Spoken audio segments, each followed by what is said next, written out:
and welcome to episode 7 of the illustrious PokéPals Pokemon podcast. I am the Pokemush, the Mush who loves the Mons, fronted, sided and backed up, as always, by the two most illustrious men in Pokemon since Jesse and James. The Strongman and Tone. Welcome, boys. How are we? Are we excited for another week of fun, bantering conversation? Honestly, I cannot wait. It is the highlight of my week, and I feel like we've got a hell of a lot to get through this week, so buckle in. It's going to be a 3-hour ride. Yeah, no, mate, I'm buzzing. We've got a lot to talk about, so I am ready. The itinerary for this week is massive. We have had many things given to us from the community. We've got lots to talk about in consideration with Black Bolt and White Flare. Easy for me to say. We discuss set sizes. We jump into the Moan Zone. We do the strongest analytics. We talk about our 5 most underrated cards from the S&V era. But before we get to any of that, Pokemon, the wondrous gods that they are, offered us Pokémon Presents. And obviously, as a podcast that does all things Pokemon, we can't move on without talking about it. So, Pokémon Presents happened yesterday or the day before. As of time of recording, I can't quite remember. It's my birthday week. It's all fuzzy. It was 25 of the most mid minutes of my life. I feel like I wasn't given anywhere near enough. So before we do get into it, boys, how did you feel Pokémon Presents went for you guys? Yeah, much the same, mate, to be honest. I had set my calendar in such a way that I was going to be free for the entirety of that. I had my lunch break around that time, and I sat down for what I thought was going to be a good, hour, maybe plus. And it was 25 minutes, and I was like, oh, cool, that's a nice, little precursor to it. Let's see what, the actual meat and potatoes of it was. And then the stream ended, and I ended up on a Watch Mojo top 10 list, and I was like, how the bloody hell have I got here? So, yeah, distinctly underwhelmed. A few things I'm excited by, but, yeah, very mid. Was it a good Watch Mojo list? It was the top 20 Pokemon battle, so at least it was on brand. So it was he was better than Pokemon Presents. Yeah. Yeah, I started off with a Charizard fight, so I was like, Tone, how about you? No, I echo his opinions absolutely. It was a lot of filler, a lot of look what's coming that you probably don't care about. Oh, guess what? We're adding this to something you probably don't care about. Oh, guess what? We're going to give you this code for something you probably don't play that much anymore, and we're going to invent this new game which I downloaded this morning, which is a game which is puzzles for babies. That's as much as I can really say about that. I tried it, and it's like, you can make puzzles to earn yourself knitting stuff so that you can make yourself a plushie. it's all about the yarn, Tone. All about the yarn. Yeah. It's making me yarn. Very bored of it already. And dare I speak about the Mega Dragonite? We'll definitely get to that because I feel like it's quite a major talking point. And I do. And we only got one Mega. We're all. I'm just going to put it out there. We were looking forward to so much more ZA announcements, and that's all we got. We got a little bit of gameplay. This is what you can do at day, and this is what you can do at night. Amazing. Show me what Mega Feraligatr is going to look like, please. That's what I need to see. I need to see what he's going to look like. I need to see if he's going to have a different typing. I need to know if these Legend games are going to give them additional typings. It's what we're all begging for. Stop making us wait. Sorry. Breathe. It's right. At least they didn't put your favourite Pokemon in the background with all the bad guys, just teasing the idea that they'll be in the game. I was going to say... Oh, honestly, yeah. I've asked for a Mega Arbok for 15 years. It's not hard. Give it the dark typing, make it look more like a King Cobra, make it black. Problem solved. I'm literally doing your job for you, Pokemon. Let me calm down. I think you'll get it, though. I'd like to think so, because they're claiming there's up to 25 new Megas in this game, including, obviously, variants. And I feel like Arbok at this point, it's been around so long that it deserves something. And it's not had a regional form, and it's not had a conversion form. And...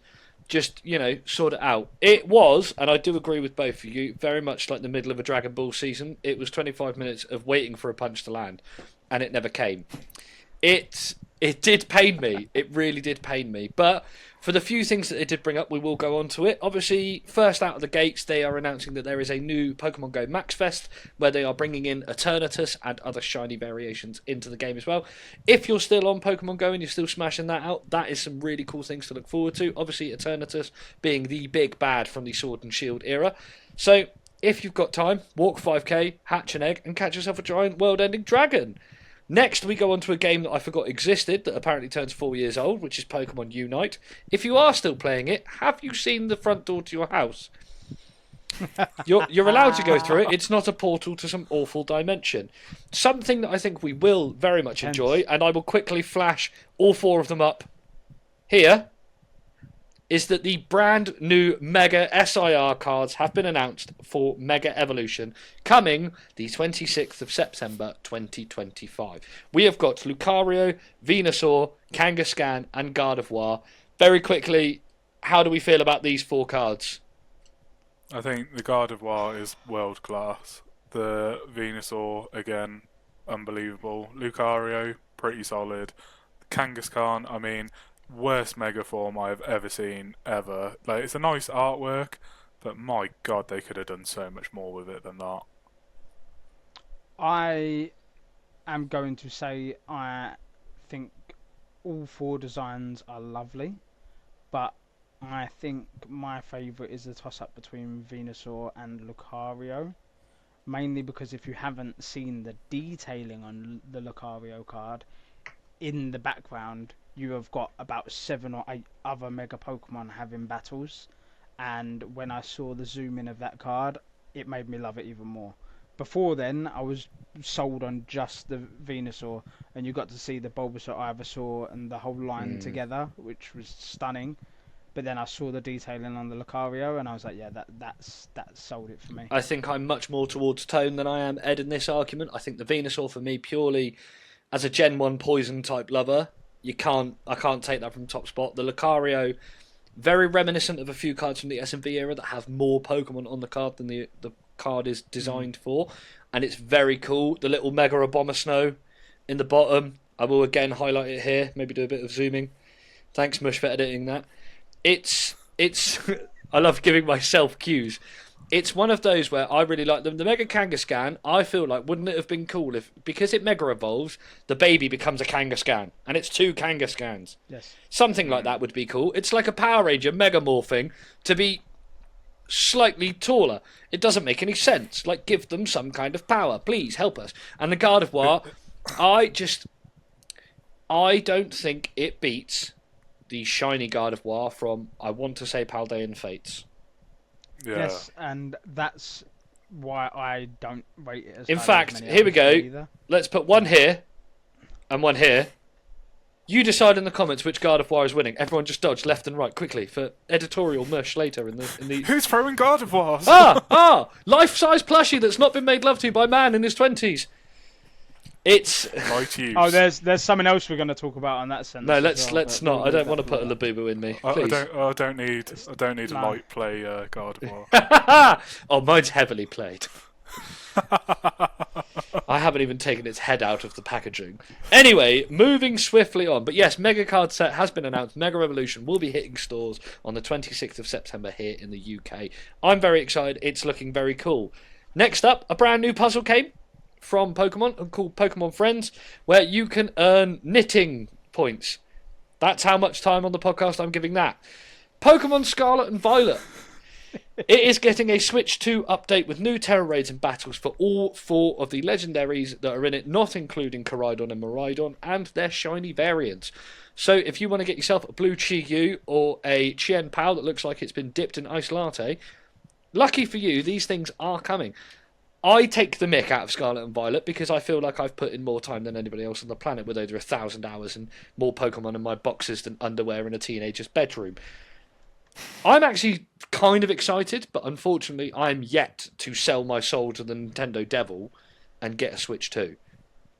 So it will be interesting to see, because obviously with Switch 2 updates coming and the performance of that game now being tenfold better, and I've had it confirmed from people that have got Switch 2s and have been playing it, people that as well basically stopped playing Scarlet and Violet because they went, that's rubbish, and then it's come back and it's actually as goated as a game as it should be because it has been phenomenal.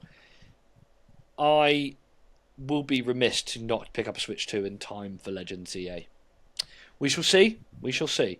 Maybe somebody out there is getting a Switch 1 donated to them as I throw it at them like a paperboy while I run to Argos to pick up my Switch 2.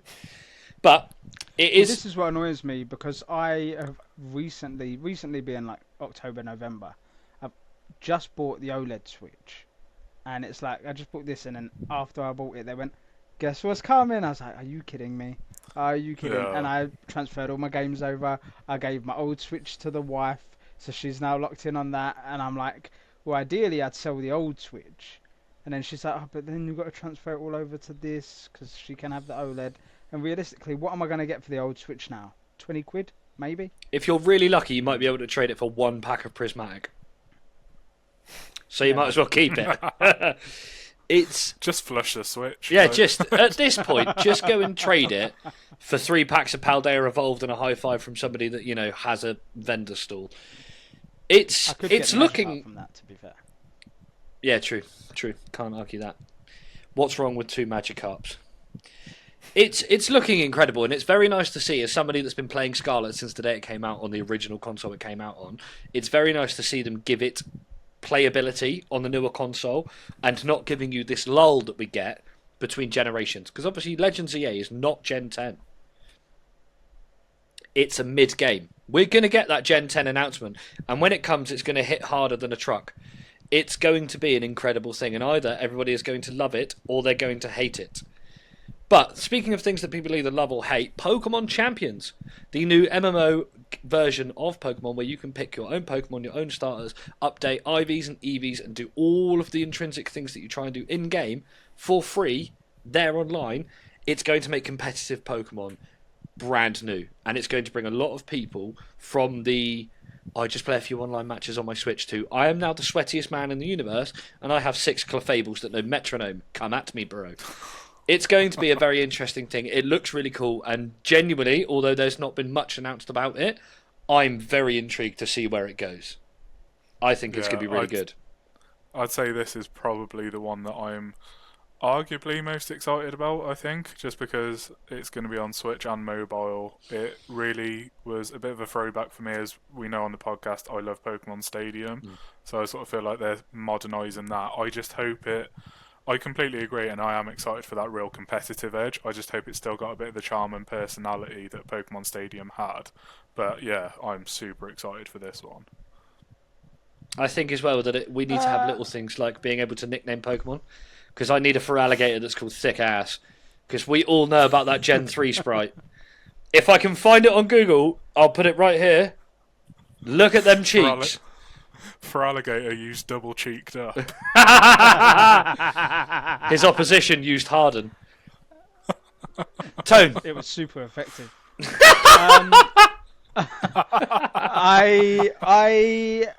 I'm indifferent at the moment. I'm not. Again, as I've discussed multiple times, I'm more the collector side than the battling side. I enjoy a battle, don't get me wrong, but I don't enjoy the competitive sweatiness. Because I like a nice chill fun game. So I'll probably download it and play a little bit of it, but if it gets to the point where I have the first 3 or 4 battles and I probably win 2, lose 2, and then do a run of losing 10 times in a row, I'm just gonna drop out.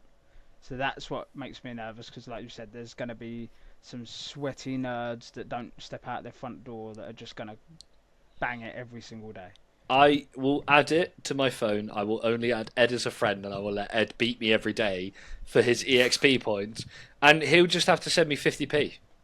That'll be it. It'll just be a straight Venmo, 50 pence every time you want to get a level up. It looks interesting, and I think it's nice to see them taking it into a new take. I feel like we've definitely been shortchanged in this Pokemon Presents. We didn't get anything for Gen 10. No new announcements. I know there's been rumblings of a Jotonian remaster, a sort of Diamond and Pearl Brilliant-esque game. It would be really nice. I don't think it's going to happen. I think if we get anything, I think they're going to bring us a region that we don't want, or we're going to get I mean, fingers crossed for the Johto. If we don't get that, it's going to be Unova. And we're getting Unova in Legends EA, so we shall see. No, we're not. We're not getting Unova. We're getting Kalos. Kalos, that's it. I don't know why I get those two mixed up. On Gen 10 though, the bit that sort of ever so slightly confuses me is obviously we've gone into, like in the TCG, it's going back into Megas. I didn't know if we were going to see like that run potentially have like a really short run and then get into Gen 10, like if this is going to be like a bit of a go-between, or if Gen 10 will fully come like in like 12 to 18 months. In terms of what I've read, and I am just a hack on the internet, so don't take my word as gospel. From what I've read, spoken to about, and heard on the grapevines, is that it's either Kalos or Unova, or a Jotonian remake, or a completely new generation. It does tease the idea that if we're doing Legends EA and Mega Set, this Mega Set's obviously going alongside Legends EA because of all the Mega Evolutions. But where do we go from there? I'm happy with a Kalos like number 2, like they did Black and then Black and White 2. That's fine. Please don't make me roller skate everywhere. Other than that, I'm fine. Don't mind. All right, give me a bike. That's cool. Or a skateboard. I can do that in real life. That translates for me. But it'll be interesting to see where it goes. But I do think that we have been shortchanged by not getting any kind of an update as to the next big video game or the next big generation. Yes, they've announced. I've had a thought. Is it a good I've one? had a thought of how. Well, let's all find out, I guess. I don't know if you watch Journeys. Not Journeys, sorry. What's the new anime? Horizon, sorry. How they travel by like basically flying ship. But I thought a good way to introduce Gen 10, with that being the current anime, I would like to see possibly a new region, but I would like the option similar to like a God of War game, where certain missions are quite linear. And it's like, you have to now fly to Unova. You now have to go fly to Johto. Now you're going to go do something in Paldea. And I don't know if that would be a future Legends ZA, a Legends game like ZA or something. But I would love to see that from a game where it's the more 3DS like Scarlet and Violet. But it's like, you're able to jump from region to region and complete missions here and there. And I'm not saying to open up the full world, because it would be a perfect game, let's be honest. But it would be a monster game. It's far too much. Yeah. But it would be like if you had Saffron City, and then you could go from Saffron City to like Equitech City, and then jump from that to another one from this region to this from this region. I would love something like that. It sounds very reminiscent of Poke MMO, which I don't know if either of you have played it, but you can play through Kanto, Johto, Unova, Diamond and Pearl, which is Hoenn, and Sinnoh, sorry. And Hoenn, I think. I can't remember. It's been so long since I played it, but you can basically jump from region to region. Like, you could do 3 badges somewhere and go, do you know what? I actually want to go and do the next 3 badges in Sinnoh. Once I've done Sinnoh, I want to go do Hoenn. I've done Hoenn now. I want to do the Elite 4 in Johto. So it's very non-linear. You can go where you like, but it does still follow the story of each game when you're in that region. So like when you're in Unova, you follow the story of Black 1. So it's very reminiscent of that. It would be very cool. How it would translate to a console and other games and completing Pokédexes and things like that, it would be a big kink. But I think it is time that we talk about all of the big updates that we've brought us from Pokémon's Legends ZA. So I'll bring a number of big things, and then we'll go down and break them by piece. Obviously, first thing off the bat is a number of Pokemon have been revealed for the game, i.e., just very quickly, Arbok, Dragonites. Big Pokemons that have been announced. There's lots of others in the background that you can see. I will try and edit something in here, and if I don't hate me. Moving on, the bad guys have been revealed, which I always think is a big one for Pokemon games. As a big fan of Team Rocket and Giovanni, I need me some bad guys, and we have the Rust Syndicate. Cool. I will quickly say what I do like about that, where I get your skepticism, I do get it, but what I like is it kind of shows that at the start you're working for them or with them, or it isn't you are immediately against them. It's like there's something nefarious there, and I like that. They've done a very good... Sorry, Ed, go on. I was just gonna say, I actually really quite like the aesthetic of them as well, like their layer, the color scheme. It's nice that like they're not just doing the sort of like white cloaks, white gowns, like all that sort of stuff again. It's like black and purple, bit different, and it's Or nice. Team Yell. Oh God, don't. I'm the only one that thought Team Yell was sick. I'm a true Brit. I'm a true Galarian. I thought Team Yell were legendary. I do agree with how you put it though, that both of you, to be fair, you know, as Tone says, that you're not straight away against them, that it does look like actually they're good guys turning bad. It's a cool take, and I do really like the way it looks. I have to say, the one thing that I took away from the Pokemon Legends ZA update was that I really like the look of this game. Yeah. It does look cool, and it will be interesting to see where it goes. Can we please think of a good name for a bad team? The Rust Syndicate sounds like how I describe my hair colour to a blind hairdresser. Look out, it's the arthritic knee. Oh God, everyone be careful. It's Clunky Elbow and his boys. Another thing that I think looks really, really cool is Mega Evolving Wild Pokemon by themselves. Very, very reminiscent to Alpha Pokemon from Pokemon Legends Arceus. So that's a cool take. We will see how it goes. Mega Dragonite. We'll come back to that in a minute because I'm sure everyone's got something to say. Ed doing a pretty much spot on impression there. Hey, it's got a Dragonair power on its tail. Oh, okay? it's just we'll get back to it. Let it have its moment. We've got a Switch and Switch 2 separate editions, so it'll be interesting to see if there's any differences between the two games. We've got a new battle and new catch mechanic. Don't know how much the catch mechanic differs from Arceus. It's looking very same style. We can just throw a ball, but also does look like at this point you can battle a Pokemon till it's ready to catch and then throw a ball out of battle, rather than you have to battle it and throw a ball standard style. Ranking system for trainers. I quite like this. I like that you have to go from Z to A. Yeah. And it's a very different take. Like on Arceus, obviously, you didn't have gyms and leaders.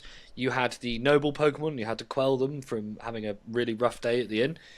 That was really, really cool. And I really, really enjoyed that. It's something different. And I do like a different take on the gym leaders. Go on, Tone. I see you itching to get out. It is very similar to Arceus, though, where didn't you not? Was it rank up or was it promoted? Oh, you had to get the stars. Yeah. Yeah. So it's similar to that, but I love the Z to A. A really silly take here, but it kind of reminds me of was it Need for Speed Hot Pursuit maybe, where you had to like rank up, climb to the rank. Yeah.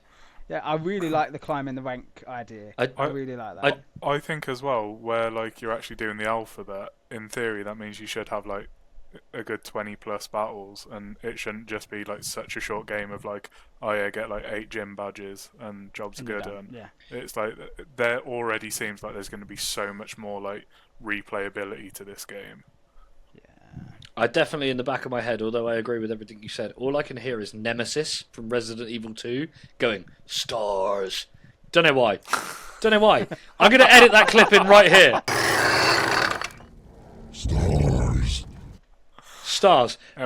Every time I hear that word... Can you also do Mr. X when you get to X?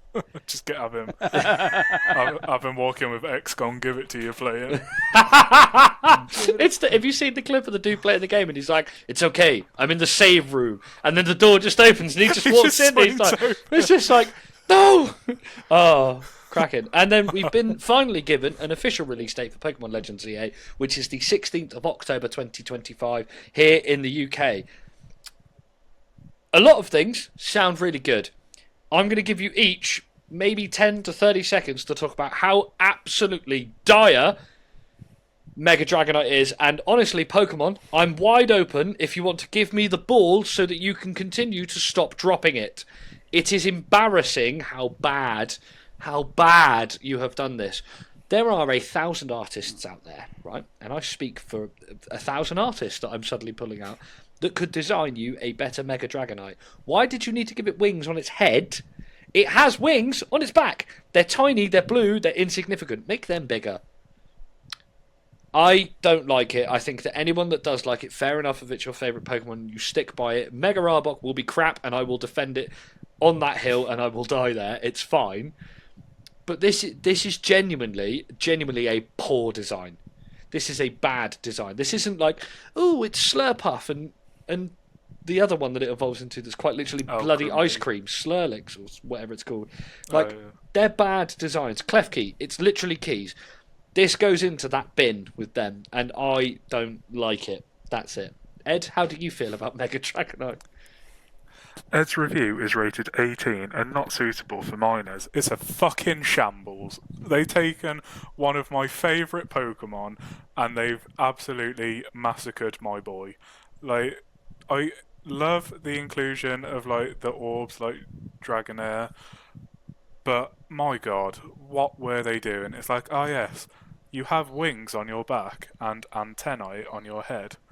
What if those antennae suddenly became massive angel wings and your little dragon wings, well, they just stayed the bloody same, don't they, boys? It is the worst mega design I think I've seen. Like, at least with Kangaskhan, it ages like, and just grows up a bit. But with this, they took what was a near perfect design and gone, shall it be really nice if we absolutely bloody ruined it? And full credit to your Pokemon company, you fucked it. Like, well in. I often prefer to be taken out to dinner before I'm fucked like that. And Pokemon Company just turned up and did me raw like Tone and left. It was rancid. Tone, how do you feel about this absolute abomination? I'm not gonna lie, guys. I really like it. No, I'm kidding. No, it is absolute dog shit. Jesus Christ! I just draw for the so sword. Much. There's so much you could have done with it, and you literally was like, I understand. We all say it. This is meant to be a kid's hobby. You've too kiddified it. If that's even a word, I've made it. Yeah, it's so bad. And you're like, oh, we wanted to go back to the Dragonair theme. There's so much more you could have done. So much more. I saw people saying you could have even made it look like Dragonite, but made it blue. Give it the big wings, but make them actually wings, not out of its fucking head.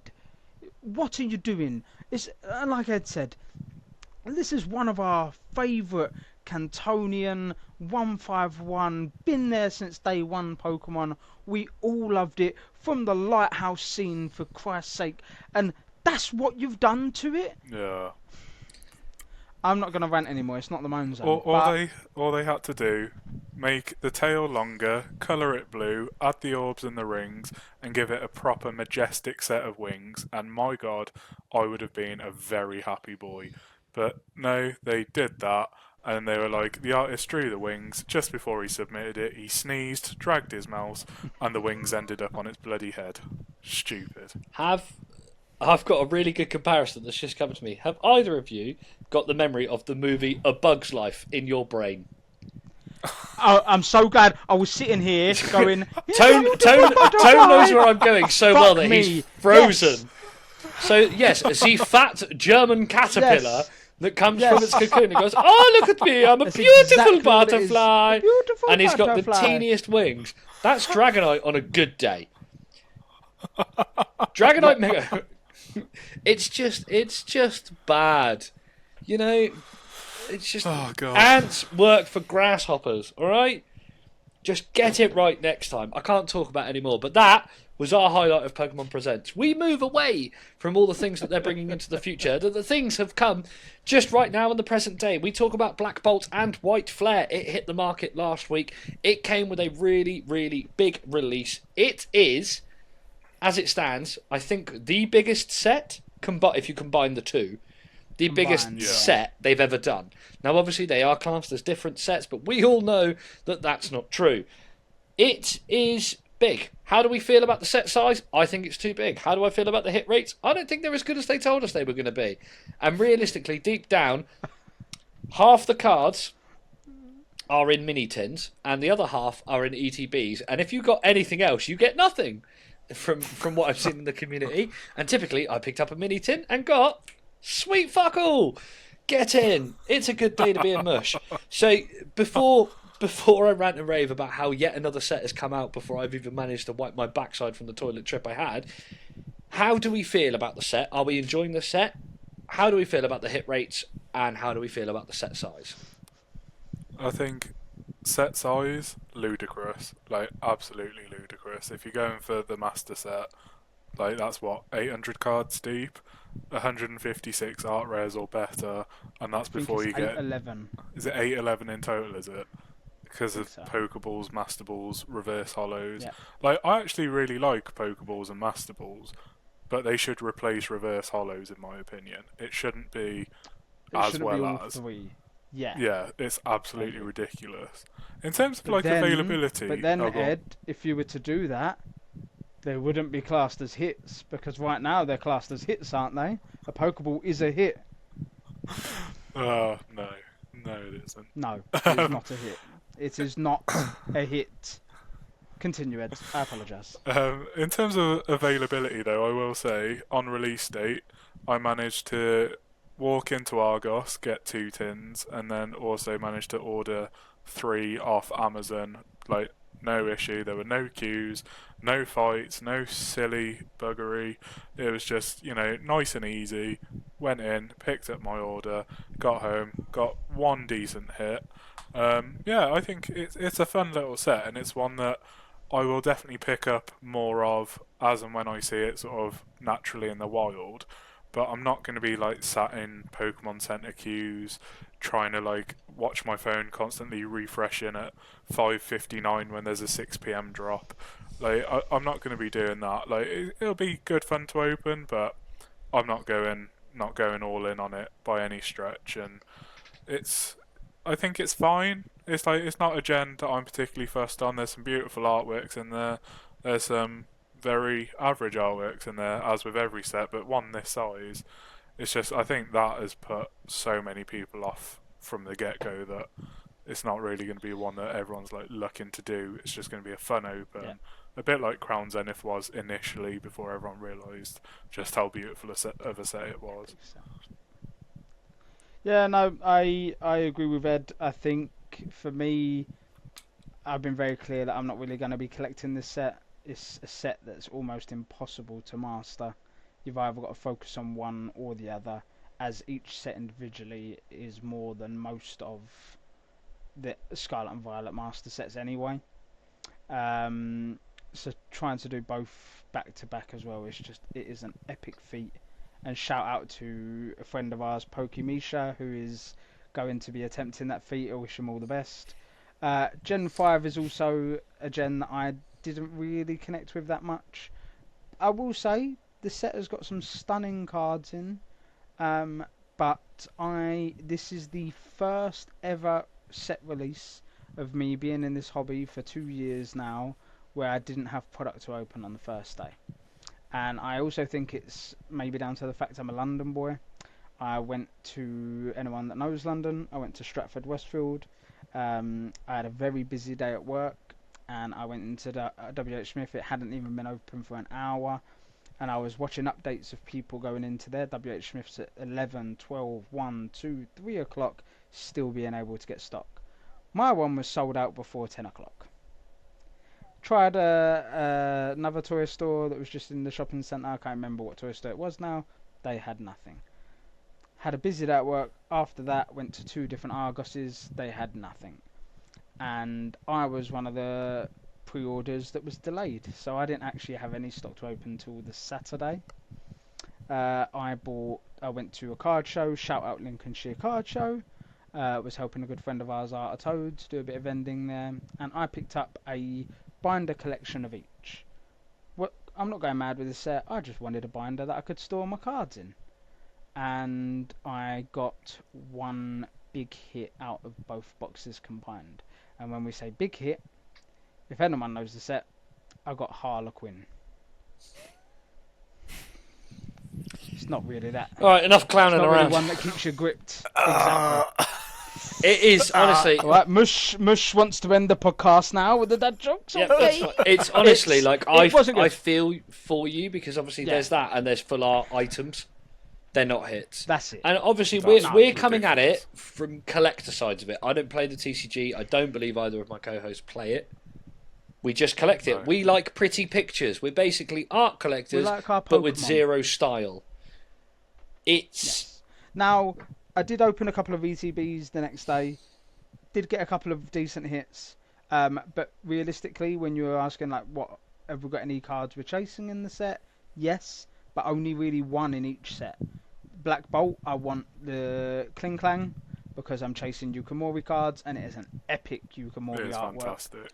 And out of White Flare, I want Chandelure because it's my favourite Gen 5 Pokemon. And I want that evolution line. Apart from that, I'm happy not to collect this. Controversially, my favourite thing about the set, I think, is these holographic energies. Like, they are some of the most beautiful energy cards I think we've ever had. I'm a really big fan of the Sideways Hollow now that it's back. I never got to experience it when it came out because I wasn't collecting it when Gen 5 came out, so it's really cool to expect it now. I've got a few of the big ones in Japanese that I've just picked up in trades and sales, like the Scolipede line, Venipede, Whirlipede, Scolipede. Love that line. One of my favourites from Unova. Great. I'd really love to pick up the Drillbur and the Excadrill. I've got the Coffagrigus or the Coffagrigus, however you pronounce it. Again, love to get. That's also a great. Love card, to get the Yamask to go with it. It's just, and I think we have this problem with a lot of the most recent sets is that they are either too big, or eventually down the line too expensive to finally master. And unless you are a big name, got lots of money, lots of time, or loads of doubles to trade your way up and down, a big grumbling that we hear from a number of the people in the community that we speak to on a regular basis is that sets are either too big, too often, or too expensive to collect for the everyday working human being. We are just three blokes that work full-time jobs doing our own bits and bobs, and we like shiny pictures of magical animals on cardboard that we collect in our free time. I have rent and council tax to pay. Have you paid council tax this month? You should. It's probably your duty. It's gash, and I hate giving £245 to the council every month for there to still be a pothole at the end of my road. No, I'm not kicking off, I promise. And it does beg that question, are sets too big? Are they too expensive? And a lot of the times it feels like yes. And maybe that realistically the majority of it is especially with Black Bolt and White Flare, a big example of that is how many art rares there are. Not to mention how many big SIRs they are, and the fact that they've brought out the BWR rarity with the big red Victini, the white Reshiram, and the black Zekrom, not to mention the three big SIRs of Reshiram, Zekrom, and Kyurem. Also, if you have a Kyurem, we'll happily take it here at the PokéPals podcast. It's probably fake, we'll check it out for you. It's just, every week, or every 2 weeks, as time of recording, when we send these out, we always seem to have this conversation slyly. And now to bring it to the forefront, I think that all three of us can agree that they are, at the moment, either too big or too expensive. And why mastering a set, it is very much the Godspeed Spider-Man meme that I want to insert here, because I don't think I'll be doing it again after I complete Team Rocket for a while. I will go back to singles buying. Yeah. That's it. I'm so close to mastering two other sets, which is Journey Together and Pokemon Go. And I think I just need to focus on mastering them. And I think as I am also about to move out and get all my lovely bills increased tenfold, I'm not going to be chasing a master set in a very long time, because it is just going to be way too out of my reach. And having sets come around every bloody week, having to do pre-orders 2 months early, more than 2 months early. We are on the 23rd as of recording, and it has been over a week since we've done pre-orders for the mega set, which comes out on the 26th of September. Yeah, that is 10 weeks time, 9 to 10 weeks time since the pre-orders for that. It is absolutely ridiculous that we are doing that, because we are spending money. Because unless you're doing it on Pokemon Center, if you're doing it at a shop, you are spending your money 10 weeks in advance for products you're not going to get for a while. I understand Pokemon Center, the money comes out later on, yes. But again, I'm a working person who is at my desk, my office has poor signal, and I'm not fighting 5 to 6 hours on a queue that I'm just going to get kicked out of 10 times. Yeah. It's ridiculous. Nothing beats going on the Pokemon Center website, except maybe a Jet 2 holiday. Nothing. Sorry, I had to get it in there. nothing beats going on the Pokemon Center website, spending 3 hours in a queue to get hold of a set that's, as Tone says, not coming out for 10 weeks. That's 2.5 months of waiting for a set that is yet to release. And realistically, by the time that set released, they're going to slyly just go, oh, by the way, have you noticed that this set's releasing? And also this set's releasing? And then, by the way, this set's releasing. And it gets to a point where you will spend the rest of your life fighting to get hold of sets. I can feel the vein in the front of Tone's forehead pulsating so hard. It's because I put this out to Instagram the other day because we spoke about it in the group chat. I'm looking down because I'm trying not to get angry. Because the vein is quite literally we spoke throbbing. about it in our group chat, and I then, after our discussion, took it to my story, and I said, is it good, is it bad, or is it just what it is now, and we have to get used to it? No one said it was good. The votes were between it is bad for us or and that was about, I think, just over 40, and just under 60%. The majority vote was it's just what we've got used to. Yeah. And I hate that as a hobby we're either upset about it or we are that just. We just accept it for what it is now, isn't it? Yeah. And that's the majority feeling, and it's like we should not want to feel like that. I hate that about the collective community when we are like, oh, we have to. It's like, no, Pokemon, please. We love your products. We love shiny cardboard, but chill the f out, please. And stores, you will make sales. You will make sales. If Pokemon, if you need to make more product, make more products. But why are we doing pre-orders 10 weeks early? Because that's not stopping scalpers. That's giving them more opportunity. Because they'll jump in the 10-week one, then the 9-week one, then the 7-week one, and get more product to the point you're going to card shows where I was at recently, and you are seeing people stock up. You're going to card shows where the people that are doing it cheaper are having to go to you and say, I'm sorry, but I'm going to have to rip the seal, just so that you don't resell it. Yeah. And it's just becoming ridiculous, and it's becoming draining. I think as well, just on the topic of like general set size and like trying to complete it, like you look at Black Belt and White Flare, you look at Prismatic, two of the biggest sets that we've had. They're both sets that you can't get a booster box for because they're a special set. Yet when we're in Japan, special sets just get like the high class set booster boxes. Why is that not a thing over here? Because like I think the next time I do a master set, taking a leaf out of Mush's book, I think I'm going to do a Japanese one because product is a lot more readily available, especially if you wait until after the English equivalent drops. It's far cheaper, better quality, but also for whatever set you want to complete, you can buy booster boxes. There's none of this poster collection where you're paying 20 odd quid for 3 packs.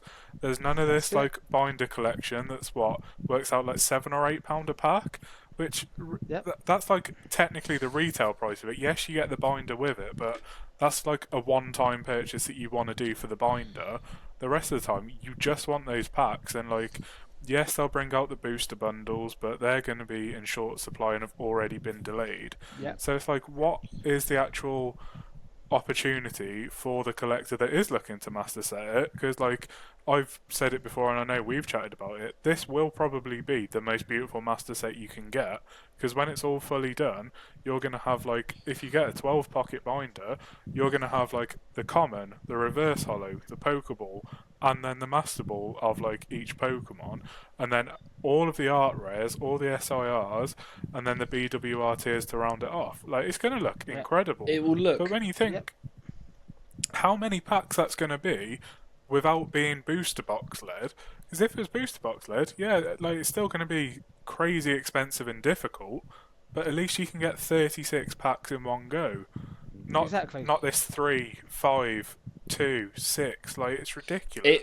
The one thing that really winds me up with the binder collections is that binder's not even of a quality that you would actually use. It's just we've done a Pokemon merchandise binder. So here we're now going to charge you untold amount for said binder and 3-packs, which is way over retail for 3-packs, enjoy. If you want to go and get a good binder, go to VoltX, go to Card Guardian, go to any of these places. If you do go to VoltX, code PokeMush, 10% off your order. You can do any of these things. Some people at the card show was selling those for 45 to 50 quid. That's wild. When it's retailed at 35. Madness. I think we need to cease all trade over binders and posters and black and white collection, because I can feel the proverbial vein in all of our foreheads throbbing out. So I'm going to slam the black bolt and white flare door firmly closed, lock it with a padlock, and I'm going to look across the room, reach across, and slide our way through the bifold doors into the moan zone.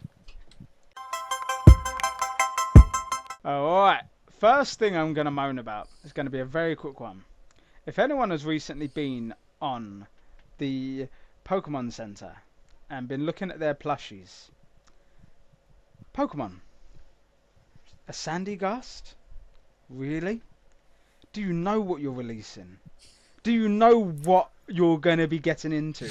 We all spoke about the Gardevoir and what people would do to that. We all spoke about the evolutions and what people might do to them.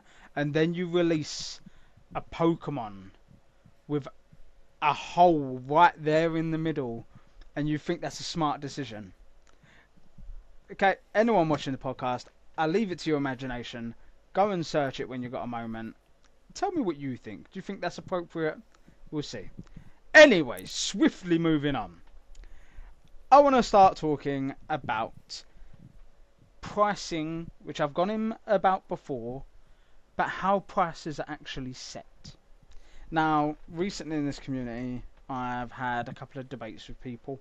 Some really great guys in the community. Shout out Ross, Mew22, and quite a few others, where we're talking about pricing. And I am a big advocate for everything being far too expensive, singles being far too expensive, stamped cards, especially Pokemon Center stamps. Anyone watched last week's episode, you know how we all feel about that. Absolutely far too expensive. And a couple of people finally answered my question of why is it? And it's not just the exclusivity, it is the fact that it is a limited print, which we know. I'm not saying that I don't appreciate the people that told me that answer. We know that's the answer. We know it's because it's a limited print. We know it's a bit more exclusive than a regular artwork. It is just an additional stamp. And I totally hear that. However, it is the vast price jump and how that is set. There are two ways that is set, and I think the discussions I've had with multiple people in the community has confirmed that everyone agrees with me. And again, if I say anything that anyone doesn't agree with, drop us a message. There are sellers who turn round and they just go, this £5 card or this £10 card, I think someone should pay me 40 quid for that. And then there are buyers that go, that's a really good price. There are also buyers that, if a seller goes, well, we don't really know what this is worth, and a buyer that's got far too much money than sense will go, I'll give you 120 for it, because they're minted. Like we said, us working class boys on this podcast, we're not big minted people. But when someone goes, I will pay 80 quid for that card, that sets a precedent. So the next person that's got that card that they want to sell will go, well, I've just checked eBay last sold, and that actually sold for 80 quid. Well, I have to put mine up for 80 quid now. Someone, many shops that we know, many vendors will go, well, if that sold for 80, I'm going to try 90. Where you get these donut sellers that is like, oh my god, look at that card, I might not be able to get it, so just in case I don't, £90, there you go, on what is essentially a £15-20 card. And then that's at the start. So it gets a year down the line, 2 years down the line. For anyone that did watch last week, I was complaining that Squirtle with a Pokemon Center stamp was down as a £30 card a year and a half ago. I have checked. It is between £85 to £90 at the basic. When it comes to sealed, when it comes to graded, you are looking at a reverse hollow Squirtle triple figures. I do not want to blow this blood vessel in my vein and in my head today, so I'm going to try and breathe. But it is ridiculous, and it is because some idiots out there went, yeah, I'm going to jump and get that because I want that Squirtle, and I love Squirtle, and I want to get all the Squirtles in the world. But that is ridiculous. It is crazy. It is a card that released not even 2 years ago. Pokemon Center stamp or not. You can get other Pokemon Center stamped cards of other Pokemon that are loved in the hobby that were released 10, 15 years ago for far cheaper. It's crazy. But some idiots in this hobby have decided that's what I will gladly spend, which makes other people go, well, someone has done that. That is why the pricing of this whole hobby has become ridiculous, because buyers and sellers are getting desperate and putting the prices up there, which is making buyers just go, yeah, sod it, I have to do it, otherwise I'm not going to get that card. There's no patience, there's no just, I'm not paying that, that's ridiculous. Everyone's just got far too much money than sense these days, and in a hobby like this, where there is a vast majority that don't have loads of free flowing income for this, it is ruining it. And that's how I feel, and it is just, it's annoying. It is annoying. I reached out to my story to ask people to give me ideas. I'm going to quickly stick to this one here, which was similar to what I just said. Sellers / the C word, which I don't think all sellers are, but I'm guessing someone's been hard done by. Posting or boasting on their story saying they have 100 boxes of insert set name, i.e. Destined Rivals, or whatever, and are selling it for 20% plus markup, and there's no stock in shops, because these pricks have taken them all and made it unaffordable for anyone to get hold of it. If you are listening to this and this is one of you, get fucked. Go get some trainers. Go sell them on Vinted or whatever little wank shop you want to go sell on, and get away from our hobby, because it is a piss take. Because you are literally going on your story and you are saying, look at me, the biggest dickhead in this hobby. I've just gone and taken all that stock that you had to sit in queues for hours to try and pre-order, all those things that you had to queue for 10 weeks in advance, and look at me, I just got myself 50 of them, and I'm now going to sell these £30 boxes for 50, 60 quid, because I'm a massive degenerate dick. It's not on, it's not cool, you're a wanker. It's that simple. It is that simple. Sorry for anyone that hates the cursing. This is now an R-rated podcast. It has happened. But just get out of the hobby. Get a job. Touch grass. Smell the air. Get out of our hobby and stop scalping our product. Because again, we see this, the black and white sets, yeah. I've just come back from a card show and I've seen the most ridiculous. It was a great card show. Massive shout out to Lincolnshire Card Show and Gloomy TCG, and the majority of the vendors that were there were beautiful, amazing, lovely people. There were some, and I hope you know which ones that I'm talking about, that were selling ETBs for £70 to £75. Shout out to the ones that were doing it for 50 quid. 55 was a push, but it was a card show. As we discussed before, there's card show tax, you understand. 70 quid, you're a piss taker. I hope you stub your toe on every bit of furniture in your bedroom. Honestly. These people, they need to sort it out. Next thing I want to gently touch on. I don't think you're capable of gently touching on anything. I am one rant away from sending a welfare check to your house to see if you're still breathing. Honestly, you might have to do it. If these pricks stay in our hobby, you might have to do it. But the next thing I want to talk about, this is a Pokemon hobby. And there's a lot of people on our Instagrams. And again, I'm going to be calling people out here that I love you all to bits. However, we don't want to see your gachapons, and we definitely don't want to see your Labubu's. We don't want to see it. The only boo-boos want to see is if you hurt yourself. We don't want to see these Labubu's. Oh my goodness. If any of you are in group chat similar to what us guys are in, and you are a Labubu collector, you've probably been rinsed by us. Because why are you collecting these angry little dolls? It has become these fads and these phases that are just coming out of nowhere, and everyone wants to show that they're the popular new it thing on Instagram. Let me go get this doll, and oh, have you seen this new thing? Have you seen this new box from this new store and this new thing that... I don't care. It's not a Pokemon card. I just about appreciate these weird big fat cards, these 8th baby cards. I just about appreciate them because they're Pokemon. They don't always get the name right on the card, but it's almost there, yeah? But random dolls, random little toys, these random little things. Why? What fad are you chasing? And this is nothing to the people that post other TCG content, because maybe that's just my personal preference. Shout out people like Ed that will occasionally throw in their little Dragon Ball Z, and I'm like, oh, it's really cool to see other TCGs, because we're here for Pokemon and TCG. And again, that's why I can sometimes accept Pokemon plushies, because they're Pokemon. But you're now just giving me these little angry-faced dolls that look like they need a slap. Why?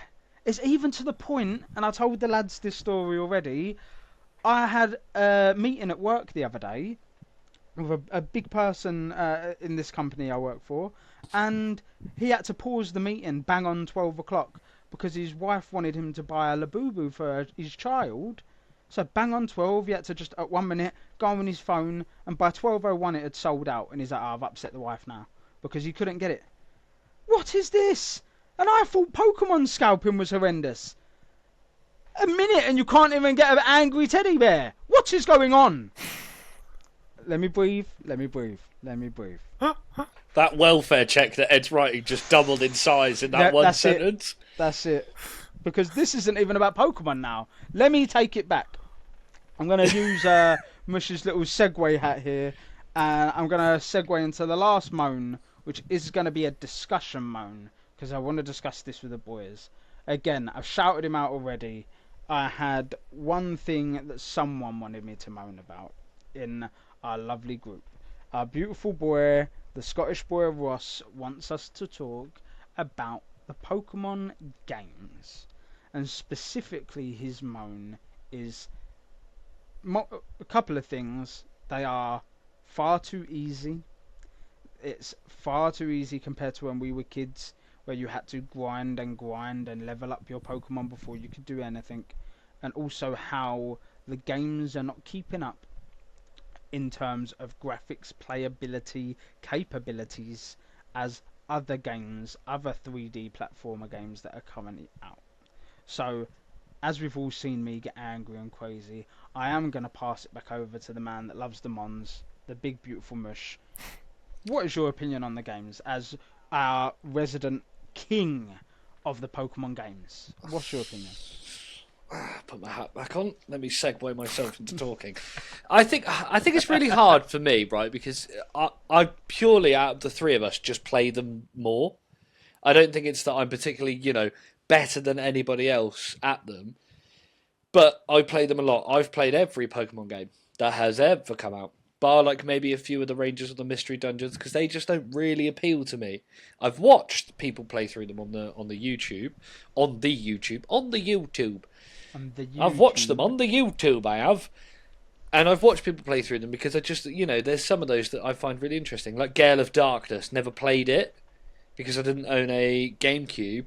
But my God, would I have put hours into that game, because just the idea and the system and the mechanics and the story behind it, just so good. Pokemon Colosseum 2. And they've done it, yeah, Pokemon Colosseum 2, Stadium 2. They've done a number of them that are going to come back and as a like an N64 backwards compatible thing for the Switch 2. Great. In terms of later games and graphics and playability, compatibility and capabilities, all the abilities, we are still 5 years behind. Like Pokemon Scarlet and Violet should be seamless, perfect, and it's not. It's not even close. It's got a frame rate that's nearly as bad as Dot Cotton's skin when she was still alive. It's just pants. It's just, that you can walk past a Skuntank and suddenly it's having an epileptic fit in the background. It's just pants. Like, and the fact that we're still having glitches and frame rate drops, and the fact that we still, although inherently basic, they've tried to expand it. Like, it's very free roam and it's very 3D and you can do what you want. But at the end of the day, I've still got to throw a Pokemon at a Pokemon and have a battle and then catch it.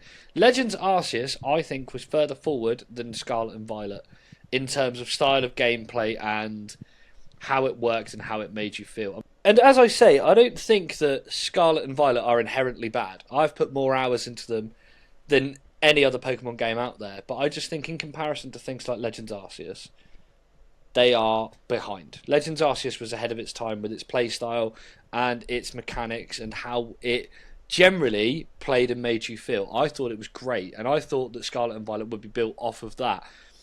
They went a little outwards, and it still worked. It still had me playing it. It still had playability beyond the final gyms and the Elite Four, and it had playability into the DLC and all the extras, all the shiny hunting and all the exploration. I love that kind of thing. I'll put hours and hours into that.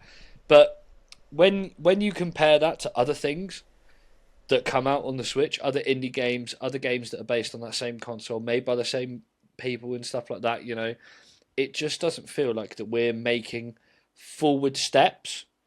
We go diagonally, so it's like a little bit forward, but really we're veering to the side. Yeah. There is a lot that could be said to be done, and there is a lot that could be said to be left alone.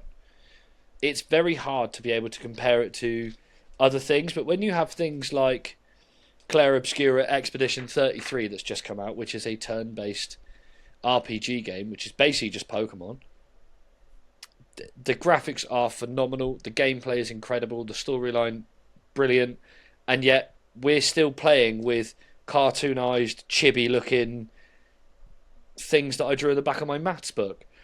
I think there is a lot to be said. That we could bring this forward, but I think that on the counter of that argument, I completely agree with it. But also, I don't want Pokemon to then just become yet another anime-styled RPG game. It has to have that semblance of difference. I guess I don't really know how to word it, but for me, I agree with the point. I do think that we need to go forward, but if we're going forward, we can't lose where we came from. I suppose if you round about all of that, smush it together and make a ball, throw it at somebody, I like the idea of change, but let's not change for the sake of change, let's change for the better rather than just for the sake of it. Yeah, I think I totally agree with where you're coming from. And like, for me, I think Arceus was the last time that Pokemon actually committed to doing something different. Because it's like, yeah, we had like the Let's Go game, and it was sort of different, but it was also just a reimagining of something that we already had. So it wasn't different enough, and like it was a bit like mini game esque. It was passable, but it wasn't like revolutionary. And then we had the brilliant Diamond Shining Pearl remake, which less said about that the better. Arceus, absolutely sensational game. Probably the best Pokemon game ever in terms of actual like quality and play itself. But Absolutely. I sort of feel like they try and use the limitations of the Switch as like a bit of a scapegoat, but then you see Legends of Zelda Breath of the Wild and Tears of the Kingdom, and they are absolutely unbelievable. Like, they're doing so much, they're much bigger games, it's open world. Like, yeah, we give Pokemon credit for open world, but you could play an open world game back on the PS2. Like, it's considering how expensive the consoles are as well now. Like, the Switch 2 is £430. Like, that's only maybe like £100 less than I paid for my PS5. I'm not going to get a PS5 or even PS4 quality game out of that Switch. But Well, I had an interesting conversation about that with someone as well. One of my favourite ever games, which was technically open world, was Legend of Zelda: Ocarina of Time, N64. yeah, Not the total best graphics, but you compare that to Scarlet and Violet, and it's not that different. It's closer to that than the Switch is to the PS5. Like, absolutely. And it's like, it just annoys me that there's all this potential, and then the publisher as well and the developers have worked on another game that, look, I can't remember the title of it at the moment, but it looks absolutely like world class. It is like smooth. There's so many features. The gameplay's like dynamic. Oh, It's what's it like called? there's all of these elements going on, and then it's like, amazing. So they have got the potential to do this, and then here you are, lads. We've just released the same game again, but we've reskinned it and like changed the design of the Pokeball slightly. And it's like, yeah, it's a formula that has worked for 30 years. So like, kudos. Like, it is obviously. I'm always going to play the Pokemon games, but I also feel like we deserve more for sticking with it this long. And like, I get that it's got to be suitable for kids as well. But just add like difficulty tiers, because there isn't at the moment. It's like you go into a game, it's one difficulty level. So the same thing that Mush, that's put over 1,000 hours in on Scarlet, a 6-year-old's going to play that. Like, it's got a scale for one person, and it's far easier to make an easy game than it is to make a hard one.